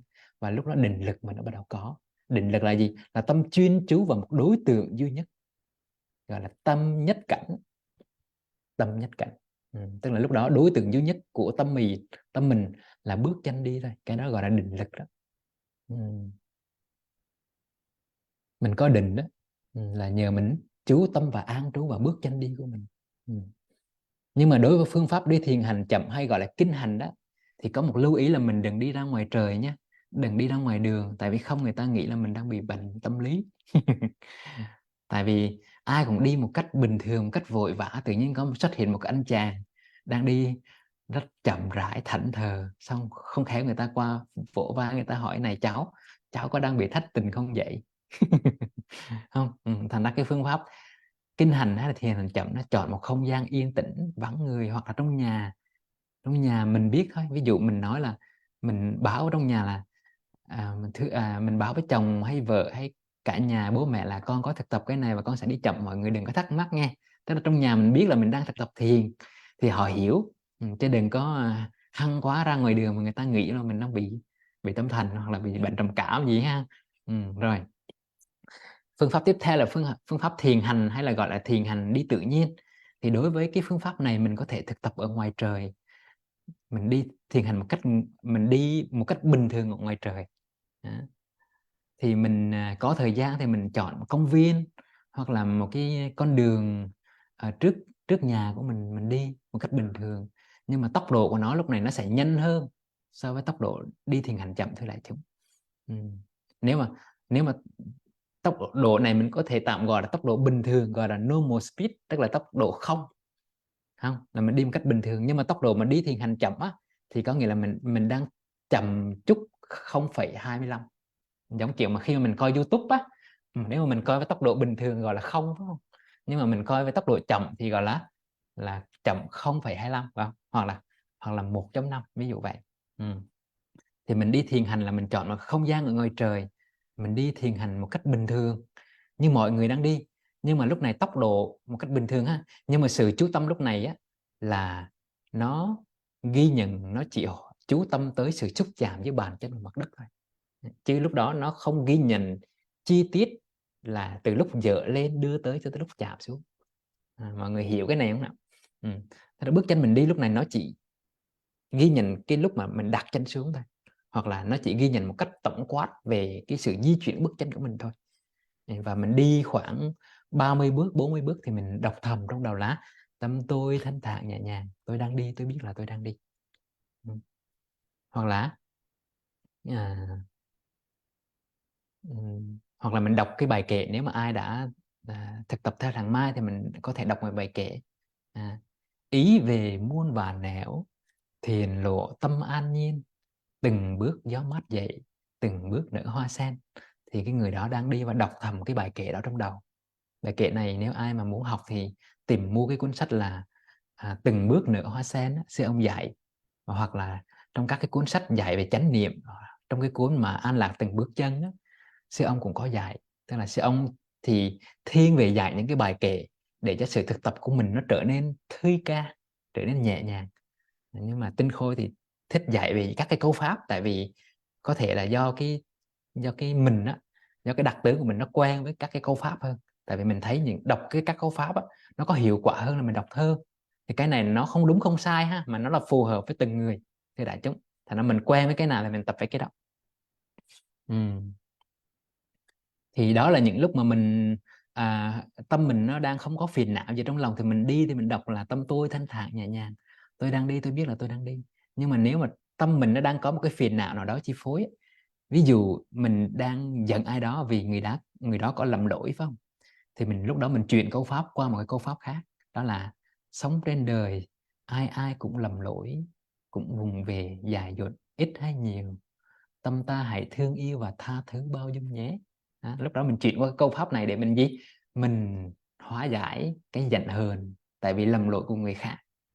Tại vì nếu không á, mình không hóa giải cái sự giận hờn của mình á, thì tâm mình nó vẫn hầm hực. Thành ra mình đã chuyển trạng thái, thưa đại chúng. Tức là mình bình thường mình không có chuyện gì phiền não thì mình đi để mình nuôi dưỡng an lạc hạnh phúc. Nhưng mà khi tâm mình nó có một cái phiền não trong lòng, thì mình phải biết nó là loài phiền não gì và sử dụng câu pháp gì để mình hóa giải cho nó đúng. Thì cái này đó là nội dung của các bài giảng tiếp theo. Thưa đại chúng, các bài giảng sau thì Tinh Khôi sẽ giảng mình sẽ dùng các cái phương pháp nào để đối trị và hóa giải, chuyển hóa những cái loại phiền não nào. Ví dụ như một người nào đó, chồng là vợ hay người yêu của mình mà họ đã có một mối tình khác và họ đã buông bỏ mình, nhưng mà tâm mình vẫn đau khổ, mà người đó không yêu mình nữa, người đã bỏ rơi rồi, thì lúc đó mình phải tác ý một câu pháp nào đó để mình dẫn tâm mình rời chứ, phải không? Chẳng lẽ mình sống cả cuộc đời còn lại với ký ức đau buồn với người đó hay sao? Chẳng lẽ cuộc đời mình để một người làm cho mình khổ sao? Nếu mình để cho cuộc đời mình đau khổ vì một người, đó là mình đang làm cho mình khổ, mình đang phản bội bản thân mình, và mình đang làm cho bố mẹ mình khổ. Tại vì nhiều lúc bố mẹ chính là người sinh mình ra, nuôi dưỡng nhà mình, nhưng mà mình lại đi đau khổ vì một người. Thì khi mà trong một cái mối hôn nhân, trong một cái mối quan hệ, trong một cái mối tình cảm mà người đó đã không còn yêu mình, người đó đã bỏ rơi mình, thì mình phải dẫn tâm rồi. Và thường thường nếu mà ai đã từng học với Tinh Khôi hoặc là nghe những cái video trước của Tinh Khôi, thì Tinh Khôi hay bày cho mọi người đọc cái câu pháp là: ta rồi cũng chết chỉ một mình, chẳng mang gì theo cả, tâm ơi hãy buông xuống đi, cho lòng mình thanh thản. Đó, tức là mình đã chuyển trạng thái để mình chuyển hóa cái khổ đau của mình. Cụ thể như nào thì xin hẹn những cái buổi giảng tiếp theo ha. Tại vì một dạy mình tới 7 phương pháp chuyển hóa khổ đau lận, chứ không phải chỉ có một phương pháp thôi đại chúng. Thành ra chỉ nói sơ thôi, để cho mọi người biết cái cách ha. Đó, thì trong lúc ngồi thiền cũng vậy, mà trong lúc đi thiền hành cũng vậy. Những lúc tâm mình nó đang an ổn bình thường thì mình tác ý, mình nuôi dưỡng tâm tôi thanh thản nhẹ nhàng. Tôi đang đi, tôi biết là tôi đang đi. Mà nếu đại chúng thấy cái câu này nó không hay đối với mình thì mình có thể đổi một câu khác. Quan trọng là gì? Là nó nuôi dưỡng hạnh phúc và lòng biết ơn. Nó phải nuôi dưỡng hạnh phúc trong lòng của mình thì ok, được hết. Không nhất thiết là phải học thuộc cái câu của Tinh Khôi đâu. Đây là một ví dụ mẫu, thế đại chúng, nó là một bài văn mẫu. Ngày xưa mình đi học đó, cô giáo cho mình đọc một bài văn mẫu, nhưng mà mình phải viết lại bài văn của mình bằng cái ngôn ngữ văn của mình. Thì đây là Tinh Khôi đang cung cấp cho mọi người những cái câu tác ý mẫu để cho mọi người học. Mình tác ý thử, nếu mà mình thấy câu nào hay hơn, hợp hơn với mình thì mình cứ tác ý cái câu đó, miễn sao nó nuôi dưỡng được cái hạnh phúc. Rồi cái mục tiếp theo là nếu mà ai mà đã quen ngồi thiền rồi và mình muốn ngồi thiền đúng á, thì Tinh Khôi khuyên mọi người là nên nghe một cái video Tinh Khôi có chia sẻ về phương pháp ngồi thiền đúng cách tại nhà.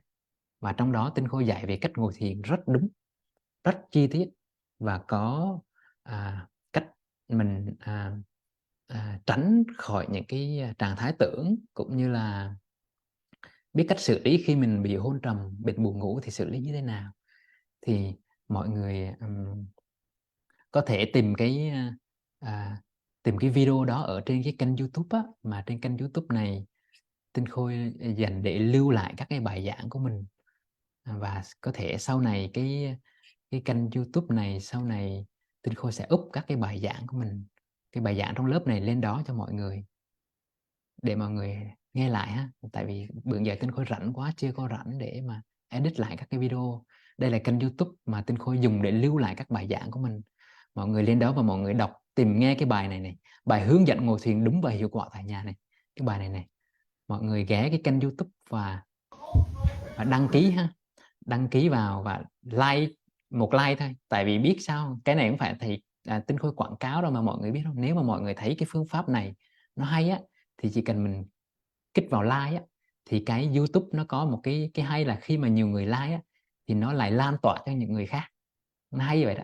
Thì nếu mà mình thấy những cái kiến thức dạy về chánh niệm này nó có thể giúp ích mọi người, thì chỉ cần một cái like của mình thôi, nó đã giúp cho nó sẽ có tác động lan truyền nhiều hơn, thì nhiều người sẽ có cơ hội tiếp xúc với những cái phương pháp thiền tập đúng đắn, để cho họ khỏi bị rơi vào các trạng thái tưởng thức. Tại vì thời gian qua Tinh Khôi tiếp xúc rất nhiều người, và nhiều người nhắn tin cho Tinh Khôi đó, và họ nói lâu nay họ ngồi thiền sai rất là nhiều, và họ cứ tưởng là lâu nay họ cứ tưởng là mình thực tập đúng, nhưng mà thực ra sai. Tinh Khôi đọc cho mọi người nghe một cái này, tin nhắn này. Trước đây con ngồi thiền đó, thì con thấy được vầng hào quang, và rồi cũng thấy mình bay bổng. Lúc đó con tưởng mình ngồi thiền đúng quá, thành ra con cảm giác rất là sung sướng. Nhưng qua những cái bài giảng vừa rồi của thầy, con mới nhận ra rằng té ra lâu nay mình thực tập sai mà mình không có hề biết. Mình cứ tưởng mình thực tập có kết quả, mình tự hào về bản thân mình thực tập đúng rồi, nhưng té ra mình thực tập sai. Rồi cũng có một cô cũng chia sẻ với Tinh Khôi rằng là có những lúc ngồi thiền con chìm vào trạng thái hôn mê, nhưng muốn thoát ra nhưng mà không thoát được, cứ nghĩ mình chết luôn ở trong đó. Mọi người thấy không? Tức là thực tập ngồi thiền mà không đúng, nó bị lọt vào các cái trạng thái tưởng, và muốn thoát ra mà thoát không được. Nhưng con cứ tưởng là mình đang nhập định nữa cơ. Người thấy nó nguy hiểm ở chỗ ngồi thiền mà không đúng, nó sai đó. Thành ra là Tinh Khôi mà dạy ai ngồi thiền là Tinh Khôi có trách nhiệm theo dõi cái sự thực tập của người đó, và luôn mở cái cánh cửa để ai mà hỏi những cái vấn đề gì trục trặc về thiền tập là Tinh Khôi phải trả lời liền, tại vì sợ người ta thực tập sai. Nhiều lúc mình dạy một phần rồi nhưng mà sợ người ta tiếp thu nó sai. Mà tiếp thu sai một ly thôi là đi cả dặm rồi. Thành ra Tinh Khôi khuyên mọi người đó, nếu mà ai mà không quen ngồi thiền thì khoan vội ngồi thiền, mà nếu ngồi thiền là phải học cho đúng mới ngồi thiền, còn không là đừng ngồi thiền. Thực tập đi thiền hành, đi kinh hành, thực tập như lý tác ý trong đời sống hàng ngày là đủ rồi, không cần phải ngồi thiền ha. Nhưng mà nếu ngồi thiền thì phải học video, phải ngồi thiền cho đúng mới được.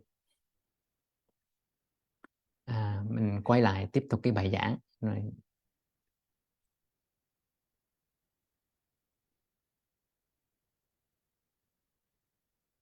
Vì thời gian qua Tinh Khôi quan sát nhiều người thực tập thiền sai, thế là sau này Tinh Khôi ít có khuyên mọi người là nếu mà thực tập ngồi đó, thực tập ngồi chơi thôi, đừng đừng có nhắm mắt lại, mình có thể mở mắt ra. Mình mở mắt ra trong lúc mình ngồi, mà mình có thể ngồi tựa lưng vào tường, mình không cần ngồi xếp bằng, mình ngồi một cách tự nhiên, ngồi sao mà mình thấy thoải mái cũng được. Mình có thể mở mắt ra, mình nhìn ra trời ra đất đấy, nhưng mà đồng thời á, mình lại lắng nghe, mình quay tâm vào bên trong. cái ánh cái khuôn mặt của mình mở đắc, mình tự là mình nhìn ra bên ngoài, nhưng mà lúc đó mình đưa cái sự chú ý và cảm nhận vào bên trong cơ thể của mình, và mình lắng nghe cảm nhận hơi thở của mình nó đang đi vào đi ra lúc đó. Đồng thời mình kết hợp với pháp như lý tác ý là tâm tôi thanh thản nhẹ nhàng, tôi đang ngồi chơi, tôi biết tôi đang ngồi chơi. Rồi mình đọc cái câu pháp đó xong rồi mình tiếp tục mình để ý, mình cảm nhận hơi thở của mình đang đi vào đi ra, để ý tới cái tư thế ngồi của mình. Mình ngồi trên ghế cũng được, mình ngồi trên ghế sofa cũng được, mình ngồi dựa vào tường cũng được, không nhất thiết phải ngồi thiền đó. Nhưng mà cái sự chú ý và lắng nghe vào bên trong, để cho tâm mình nó không phóng ra bên ngoài, nó không bị tưởng thức kéo về quá khứ hoặc là suy tưởng về tương lai. Và mình để ý tới hơi thở, nắm lấy hơi thở, kết hợp với phương pháp như lý tác ý để dẫn tâm về. Cứ thỉnh thoảng một lúc thì mình lại như lý tác ý để dẫn tâm về. Nếu mà mở mắt ra, cái gọi là phương pháp ngồi chơi đó, ngồi chơi trong chánh niệm đó. Đó là mình ngồi thiền rồi đó, không cần phải nhất thiết phải ngồi thiền đâu. Không. Rồi mình vào cái đề tài chính của ngày hôm nay, đó là cái tác dụng vai trò tiếp theo của như lý tác ý, đó là gì nè? Đó là chế tác hạnh phúc. Trong kinh Pháp Cú, Phật có dạy là ý dẫn đầu các pháp, ý làm chủ, ý tạo. Nếu với ý ô nhiễm, nói lên hay hành động, an lạc bước theo sau như bóng không rời hình. Ý đây là ý thức, thưa mọi người. Ý dẫn đầu các pháp, ý làm chủ, ý tạo. Nếu với ý thanh tịnh, tức là nếu mà với ý thức của mình nó thanh tịnh, với chánh niệm đó, mình nói lên hay hành động thì an lạc, hạnh phúc bước theo sau như bóng không rời hình. Tức là cái ý mình mà nó thanh tịnh, nó chánh niệm, nó tỉnh thức đó, thì an lạc này nó đi theo sau mình như bóng không rời hình. Mọi người thấy cái vai trò quan trọng của ý thức chưa? Ý thức nó làm chủ, nó tạo tác, nó dẫn đầu các pháp. Thành ra ý thức lực nó quan trọng ở chỗ đó. Thành ra cái vai trò tiếp theo của như lý tác ý là mình dùng như lý tác ý để mình chế tác chánh niệm, mình chế tác cái hạnh phúc. Tại vì chúng ta cứ luôn hướng tâm ra bên ngoài để mong cầu một cái điều kiện hạnh phúc nào đó nó đến với mình. Chúng ta cứ chờ đợi, và có thể 30 năm, 40 năm, 50 năm qua chúng ta chưa bao giờ có một cảm giác hạnh phúc, tại vì tâm ta vẫn còn rong ruổi, vẫn hướng về tương lai để chờ đợi một cái gì đó. Nhưng mọi người quên rằng đời này vô thường lắm. Mình sống hôm nay nhưng mà đâu biết ngày mai, có thể ngày mai mình chết, mình gặp một cái tai nạn mình chết, mình bị một cái cơn dịch bệnh, nhưng mà cơn dịch bệnh Covid vừa rồi đó mình chết. Vậy một cái hạnh phúc, một cái ý niệm về hạnh phúc, về tương lai mà nó sắp xảy tới với mình, nó sẽ không bao giờ xảy ra hết nếu mình không có thực sự có chánh niệm, nếu mình không có ý thức là những cái ngày hôm nay đó mình đang sống một cách khỏe mạnh mà bình thường này có thể là cái giây phút mà hạnh phúc nhất trong đời của mình rồi. Thành ra thôi rong ruổi, thôi tìm cầu những cái điều kiện hạnh phúc trong tương lai. Cố nhiên là một con người mình có quyền ước vọng, mình có quyền có cầu tiến, nhưng đừng chà đạp lên những cái gì mình đang có để rồi đánh mất những cái hạnh phúc của mình đang có ngay trong giây phút hiện tại này.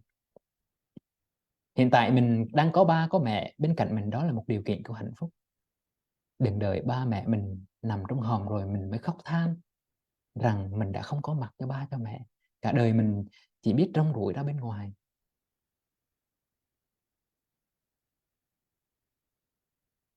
Và mình đang có một cái thân thể khỏe mạnh đây, đó là một điều kiện của hạnh phúc rồi, thưa đại chúng. Thật ra mỗi lần mình dùng pháp như lý đắc ý là tâm tôi thanh thản nhẹ nhàng, tôi đang thở vào, tôi biết tôi đang thở vào, là một lần mình đang dẫn tâm mình trở về với giây phút hiện tại, mình đang dẫn tâm mình trở về với thân, mình đang trở về nhà. Cái này gọi là ngôi nhà đích thực.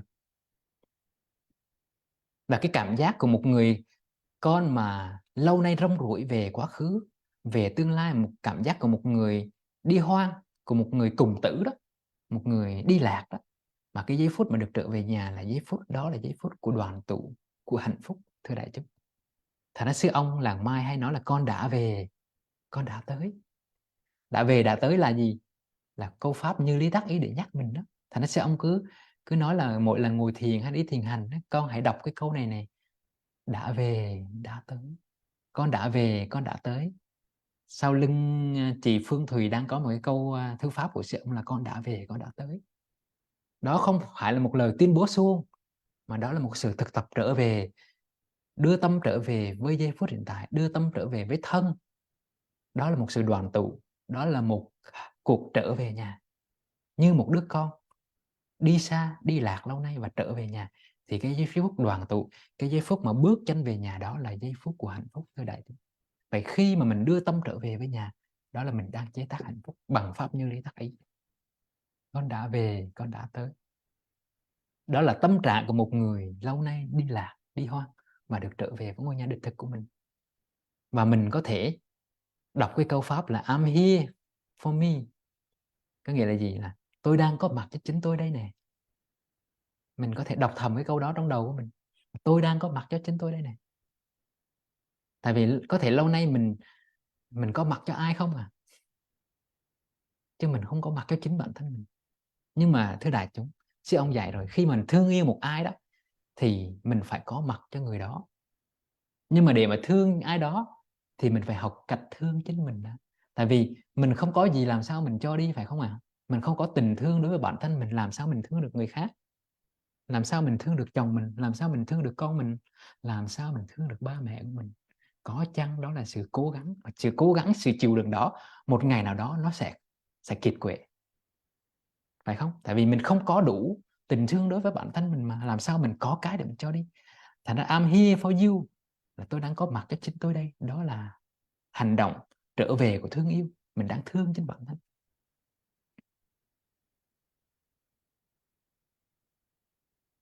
Và I have enough. I have enough là tôi có đủ rồi. Tức là một lời khẳng định rằng tôi không còn mong cầu nhiều nữa. Có thêm thì tốt, mà không có thì tôi cũng chẳng mong cầu. Tôi thấy đủ rồi.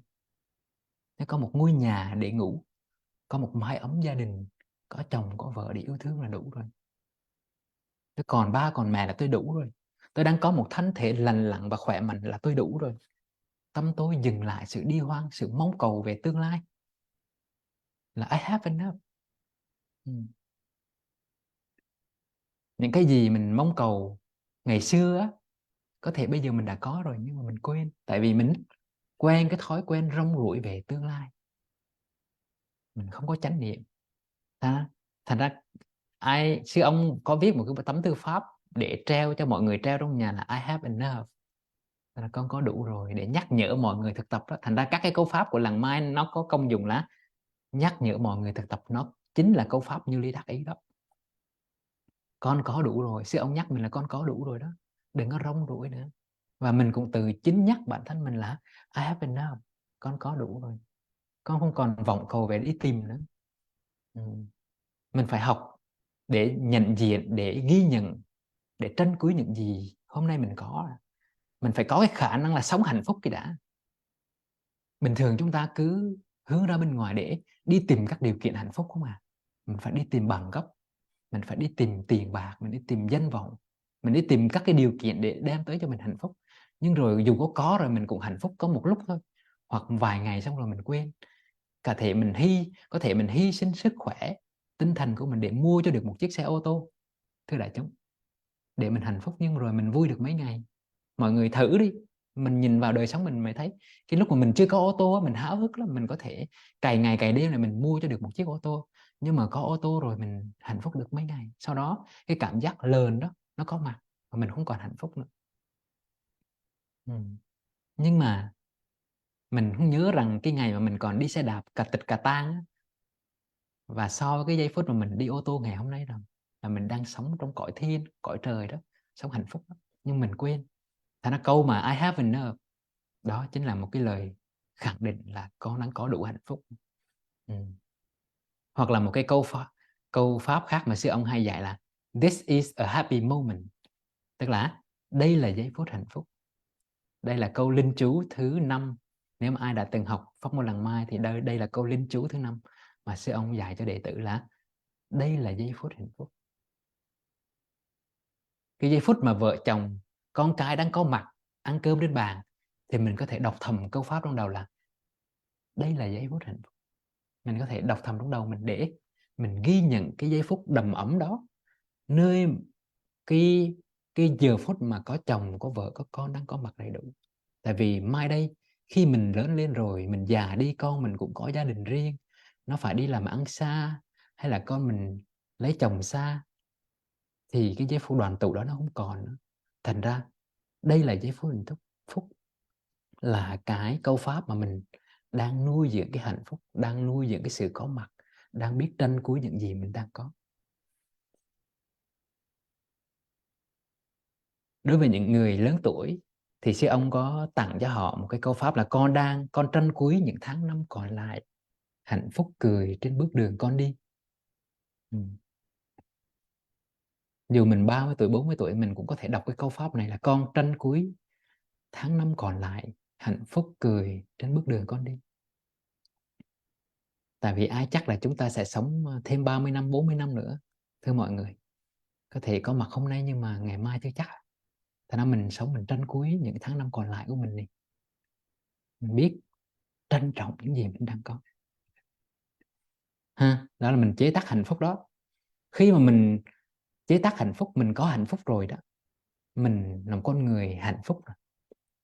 Thế là một người đẹp á, người ta nói the most beautiful one is the happy person. Tức là một người đẹp là một người hạnh phúc, thưa đại chúng, chứ không phải là một người đi phẫu thuật thẩm mỹ để nâng chỉnh mày rồi nâng mũi cho đủ các cái tiêu chuẩn vàng thì một người đó mới gọi là người đẹp không.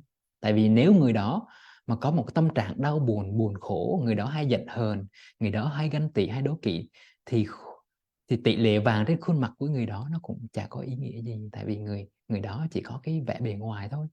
Thành ra người Việt mình mới hay nói với nhau là gì hả? Tốt gỗ hơn tốt nước sơn, phải không? Ừ.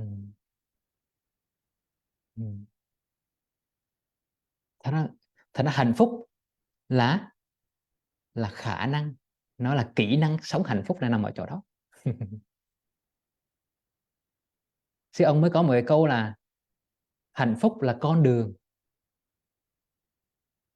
Hạnh phúc là con đường. Hạnh phúc là động từ mà, động từ hạnh phúc.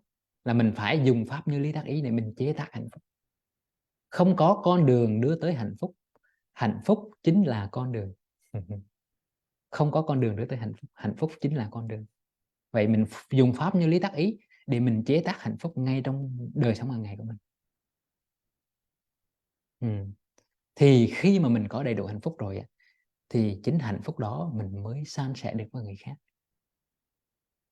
Và cái san sẻ đó có thể thể hiện bằng một cái ôm. Khi mình ôm ba, ôm mẹ, ôm con của mình đó, mình có thể đọc thầm trong đầu là: bố ơi, mẹ ơi, con biết bố hay mẹ đang còn đó, con rất hạnh phúc. Mình ôm ba, ôm mẹ trong lòng, mà mình đọc thầm cái câu đó trong lòng của mình là hạnh phúc mình nó nhân lên gấp bội đó, gấp bội. Cái đó gọi là chế tác hạnh phúc đó, thưa đại đó.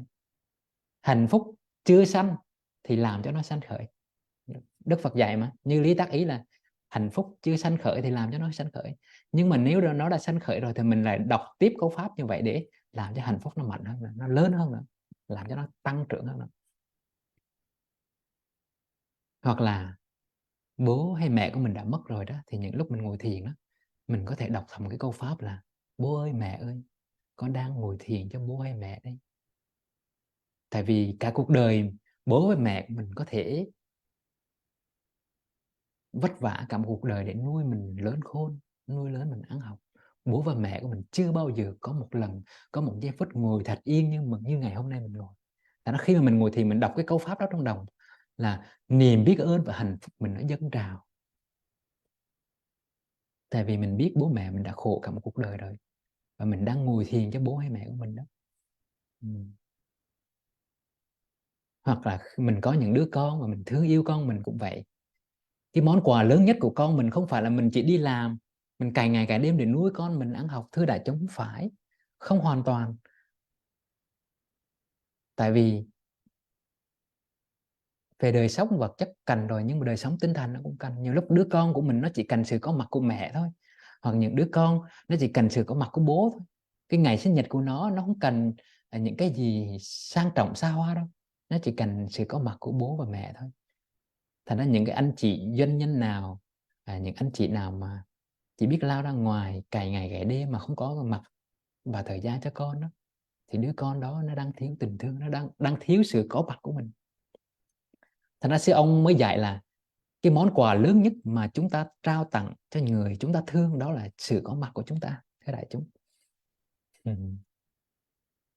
Thật khi mà mình đọc câu pháp là con ơi, bố đang có mặt cho con đây, đó là món quà mình trao tặng cho con của mình đó.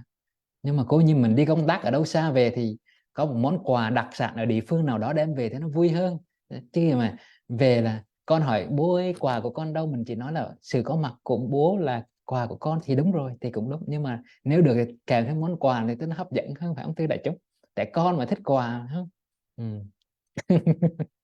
Có thể vợ mình là không thích quà, nhưng mà con mình nó thích quà phải không? Thì mình mua món quà tặng con. Cố nhiên thì đó là mình kèm theo, nhưng mà phải nói là sự có mặt của mình nó chính là món quà dành cho con của mình rồi. Con ơi, bố đang có mặt cho con đây. Tôi khôi thấy nhiều ông bố bà mẹ à, tại vì ám ảnh tuổi thơ nghèo đói đó, thành ra lớn lên có chồng có con rồi cứ lo cày, cuối cùng bỏ rơi đứa con. Sau này đứa con đó nó đâu có ai nó chơi, nó đâu có biết học từ mẹ cái gì đâu, cuối cùng nó học từ bà vú.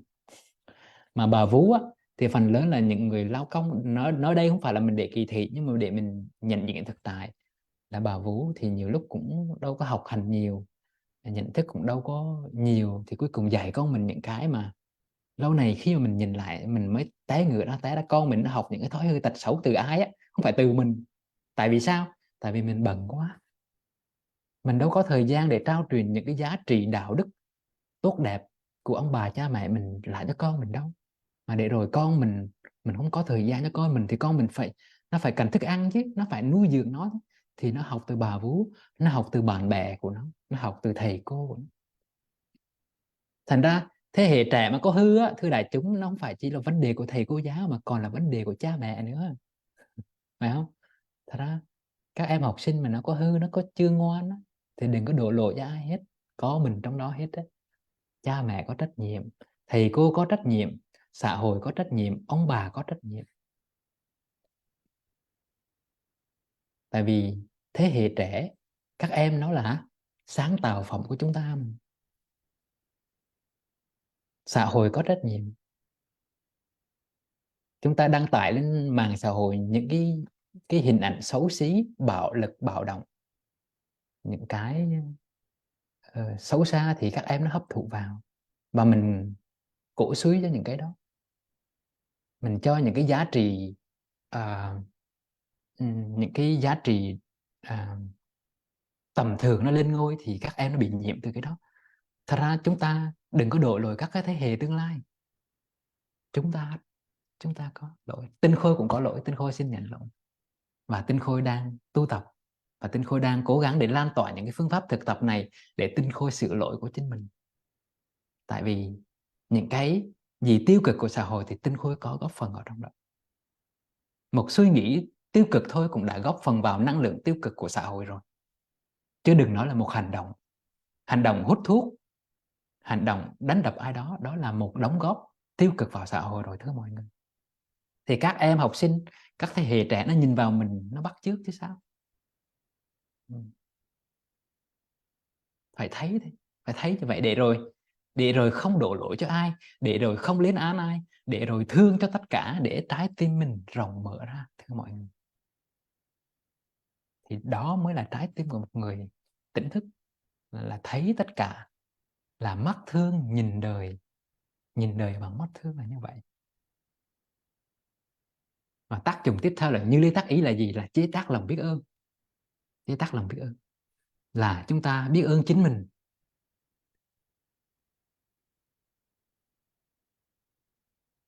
Chúng ta học cách biết ơn bằng chính mình.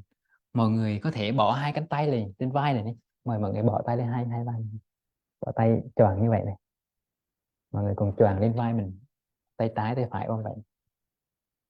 Không, mình nhắm mắt lại và mình cảm giác như mình đang ôm chính bản thân mình đang ôm lấy thân thể và tâm hồn của mình. Dù hình hài này có là 30 năm, 40 năm, 50 năm, 70 năm, thì trong ta vẫn luôn còn đó một đứa bé của 5 tuổi, đứa bé của những ngày tháng hồn nhiên, của em bé dễ bị tổn thương, và mình đang ôm lấy bản thân mình biết ơn thân thể của mình vẫn đang còn khỏe mạnh. Mình thở và ôm lấy thân thể của mình.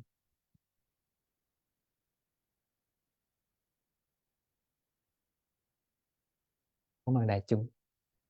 Đó, một cái ôm dịu dàng là mình đang ôm lấy bản thân mình, là mình đang biết ơn cơ thể của mình. Và khi mình đưa tâm trở về với thân mình giống như là nếu mà lúc nãy ai đang ngồi thiền với lớp, từ ban đầu mình thấy là mỗi lần mình đưa tâm, mình ý thức về trái tim, về buồng phổi, mình đều gửi lòng biết ơn tới trái tim nhất. Tại vì trái tim mà mình ngừng đập thì mình không còn sống nữa, và mình biết ơn buồng phổi của mình, nó đang làm việc ngày đêm để đưa dưỡng khí vào, nuôi dưỡng cơ thể của mình.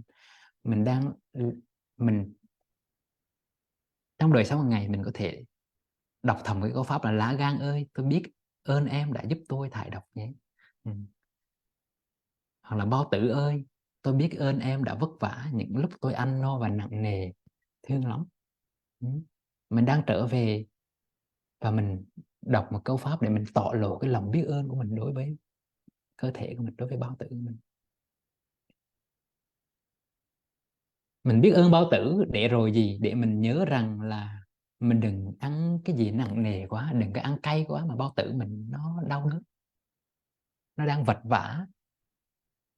Mình biết ơn lá gan của mình để rồi mình nhớ rằng mình đừng tiêu thụ những cái sản phẩm gì như là rượu bia nhiều quá mà lá gan của mình nó làm việc một cách đau đớn. Mình đang hành hạ lá gan của mình. Mình biết ơn trái tim của mình. Thật ra khi mà mình trở về để rồi mình khởi lên một cái câu pháp tác ý, khởi lên một cái ý niệm trong đầu của mình biết ơn những cái bộ phận trong cơ thể của mình, đó là mình đang biết thương mình. Ừ. Khi mà mình học cách biết ơn chính bản thân mình rồi đó, biết ơn cơ thể của mình đó, thì mình mới biết ơn được người khác. Tại vì chính cái thân mình đấy mà mình còn chưa biết ơn nữa mà, không? Thành ra bây giờ mình phải học thêm một cái nữa là mình phải biết ơn người khác, biết ơn cha mẹ. Trong cái tác phẩm Bông hồng cài áo đó, sư ông có dạy mình là một ngày đi học về, anh hãy bước tới gần mẹ, anh nhìn mẹ thật lâu, mỉm nụ cười nhìn vào mắt mẹ và nói với mẹ rằng là mẹ ơi, mẹ có biết là con thương mẹ không? Đó là một cái hành động của biết ơn đó. Ừ.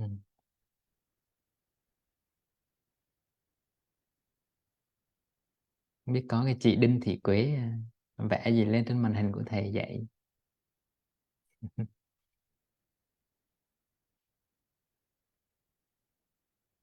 Nhưng mà thưa đại chúng, có một điều rằng chúng ta phải thừa nhận với nhau là đối với người Việt mình, sư ông dạy thì dạy vậy nhưng mà mình mắc cỡ lắm. Chả lẽ đi làm về ngồi gần bên mẹ, nói mẹ ơi, mẹ có biết là con thương mẹ không? Mình nói thế mẹ mình quay sang nói mày bị khùng hả mày? Tại vì người Việt mình không quen như vậy. Ừ, phải không ạ? Mình phải thực tế một chút ha. Ừ, thực tế. Nhưng mà mình có thể làm được không ạ? Thì mình đọc thầm trong đầu, mẹ mình đâu có biết, phải không? Ừ, mình ngồi bên mẹ mà mình chỉ nói mẹ cho con ôm mẹ một cái, có vậy thôi. Và chính cái ôm dịu hiền đó, cái ôm ấm áp đó, nhưng mà mình đọc thầm trong đầu là mẹ ơi, con biết là mẹ đang còn sống đó và con đang hạnh phúc. Mình vừa ôm mẹ và mình vừa tác ý trong đầu mình cái ý niệm đó, là cái hạnh phúc mình nó nhân lên gấp bội, nó nhân lên gấp bội. Để rồi sau này khi mẹ mình có mất đi, và chắc chắn một điều rằng mẹ mình sẽ mất đi thưa đại chúng, thì mình sẽ không còn hối hận và hối tiếc nữa. Tại vì khi mẹ mình còn sống, mình đã sống hết lòng với mẹ rồi. Thời gì chúng ta đau khổ khi mẹ chúng ta mất đi là tại vì chúng ta chưa bao giờ hết lòng với mẹ hết. Thành ra mẹ chúng ta mất đi chúng ta mới đau đớn, mới hối hận, mới khổ. Chứ sự thật à, ai cũng, chúng ta cũng chết đi mà, phải không? Nhưng mà tại sao có những người thân của họ chết đi thì họ rất là bình thản, họ rất là nhẹ nhàng? Tại vì khi người thân họ còn sống, họ đã sống hết lòng rồi. Nhưng mà có những người trong chúng ta, khi người thân chúng ta mất đi thì chúng ta rất đau khổ, hối hận, tại vì chúng ta chưa hết lòng với người đó.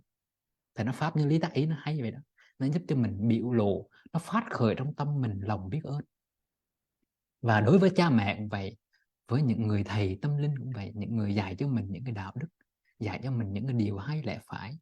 Và những thầy cô giáo ở đời cũng vậy, những thầy cô dạy cho mình từng con chữ, tập cho mình từng nét chữ, sửa cho mình từng câu văn. Nếu mà đại chúng đưa cái phương pháp như lý tác ý về lòng biết ơn này vào trong trường học đó, thì các em nó luôn được, các em học sinh nó luôn phát khởi cái niềm biết ơn, và nó biết chế tác cái niềm biết ơn đối với thầy cô giáo. Thì sức mấy mà nó đi cãi lại với cô giáo, mà sức mấy nó đi chửi cái thầy cô giáo, phải không ạ? Cố nhiên thầy cô giáo nào cũng có những yếu kém của họ chứ, nhưng mà khi mà lòng biết ơn của học sinh đối với thầy cô giáo nó lớn rồi đó, thì thầy cô giáo có vụng về thì các em cũng không có các cái hành xử nó trái với đạo đức xã hội. Thành ra nếu ai đây trong là giáo viên á, thì mình có thể học pháp như lý tác ý này, mình dạy cho các em về lòng biết ơn, chế tác lòng biết ơn đối với ba mẹ, đối với thầy cô giáo.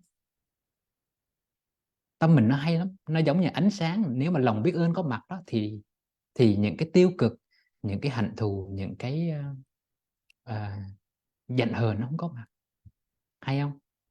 Nó giống như đóa hoa có mặt đó, thì buồn nó sẽ giảm đi, ánh sáng có mặt thì bóng tối lui xa. Ừ. Đó. Tại sao mình áp dụng được cái phương pháp mà lòng biết ơn này vào trong đời sống, vào trong các cái buổi học, về buổi học đạo đức hay là buổi học giáo dục công dân đó, để mình nuôi dưỡng cái lòng biết ơn trong các em. Đó là trách nhiệm của quý thầy cô giáo đâu ha. Ừ. Ai đây mà quý thầy cô giáo hoặc là làm trong ngành giáo dục đó, mình có thể áp dụng được cái phương pháp lòng biết ơn để dạy cho các em. Rồi mình biết ơn bạn bè của mình. Có những người bạn của mình, nhiều lúc mình không tâm sự được với ai thì chính bạn bè chính là người mà mình bầu bạn được. Thì mình nhắn một cái tin nhắn hoặc là một cái ôm đối với bạn mình, nhưng mà mình khởi lên trong đầu mình là tao biết ơn mày. Đó là mình nói chuyện là bạn bè với nhau, vì mày đã luôn có mặt ở đó những lúc tao buồn nhất. Mình chỉ cần nói một câu đó thì bạn bè mới là hạnh phúc. Tôi đại chúc mọi người thử đi. Bây giờ mọi người rút iPhone ra đi, mọi người thử nhắn cho một người bạn nào đó đi, mà một người bạn thân của mình nhé.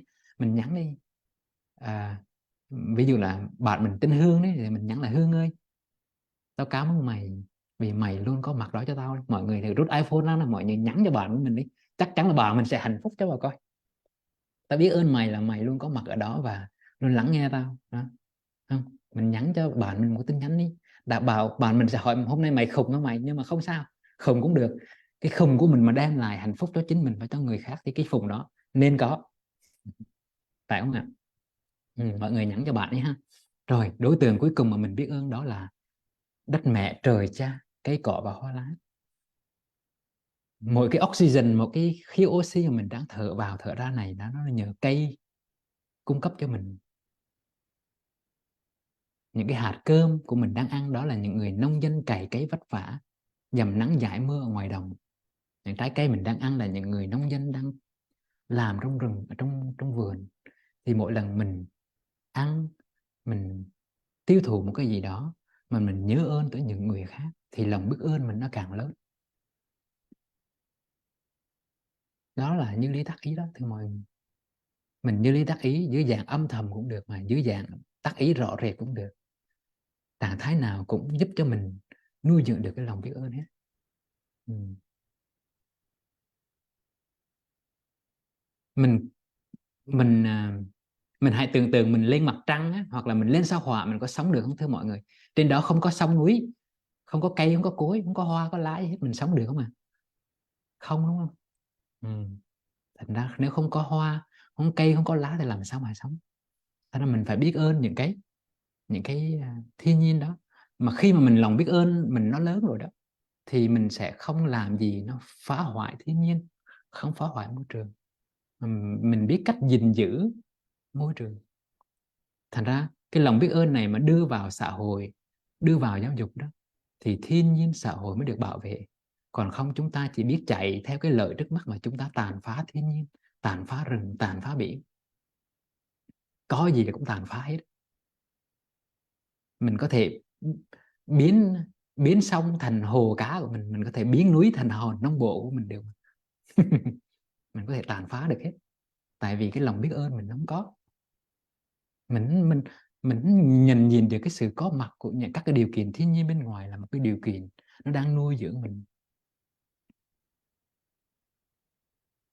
Tinh Khôi xin kết thúc bài giảng ở đây. Xin cảm ơn mọi người đã lắng nghe. à, Hẹn buổi giảng tới mình sẽ được trò chuyện nhiều hơn về những đề tài khác, và có thể Tinh Khôi đang phân vân là buổi tới mình có nên có một buổi vấn đáp hay không, tại vì có thể có nhiều người có rất nhiều câu hỏi. Một là buổi tới mình có một buổi vấn đáp để cho mọi người đặt tất cả những câu hỏi và Tinh Khôi trả lời hết tất cả những câu hỏi cho mọi người. Và sau buổi đó thì mình sẽ học tiếp 7 phương pháp chuyển hóa khổ đau và phiền não do Đức Phật dạy cho mình. Và đó là vai trò như lý tác ý tiếp theo. Tức là mình mới học phần đầu của vai trò như lý tác ý là gì, đó là chế tác chánh niệm, chế tác hạnh phúc, chế tác lòng biết ơn. Còn vai trò phần 2 của như lý tác ý đó là chuyển hóa khổ đau và phiền não. Và nó phải dành ra nhiều buổi, vài buổi nữa. Thì hôm nay cũng khá muộn, thì không biết mọi người muốn đặt câu hỏi gì không, có ai đặt câu hỏi gì không? Nếu ai buồn ngủ hay bận thì xin cứ đi công việc của mình ha. Rồi. Dạ, chúng con cảm ơn những cái lời dạy của thầy hôm nay. Một chủ đề rất là hay ạ. Có ai Vâng, đặt câu hỏi gì không ạ? xin mời mọi người đặt câu hỏi. Ai đặt câu hỏi có thể đưa tay ạ, hoặc là mở mic.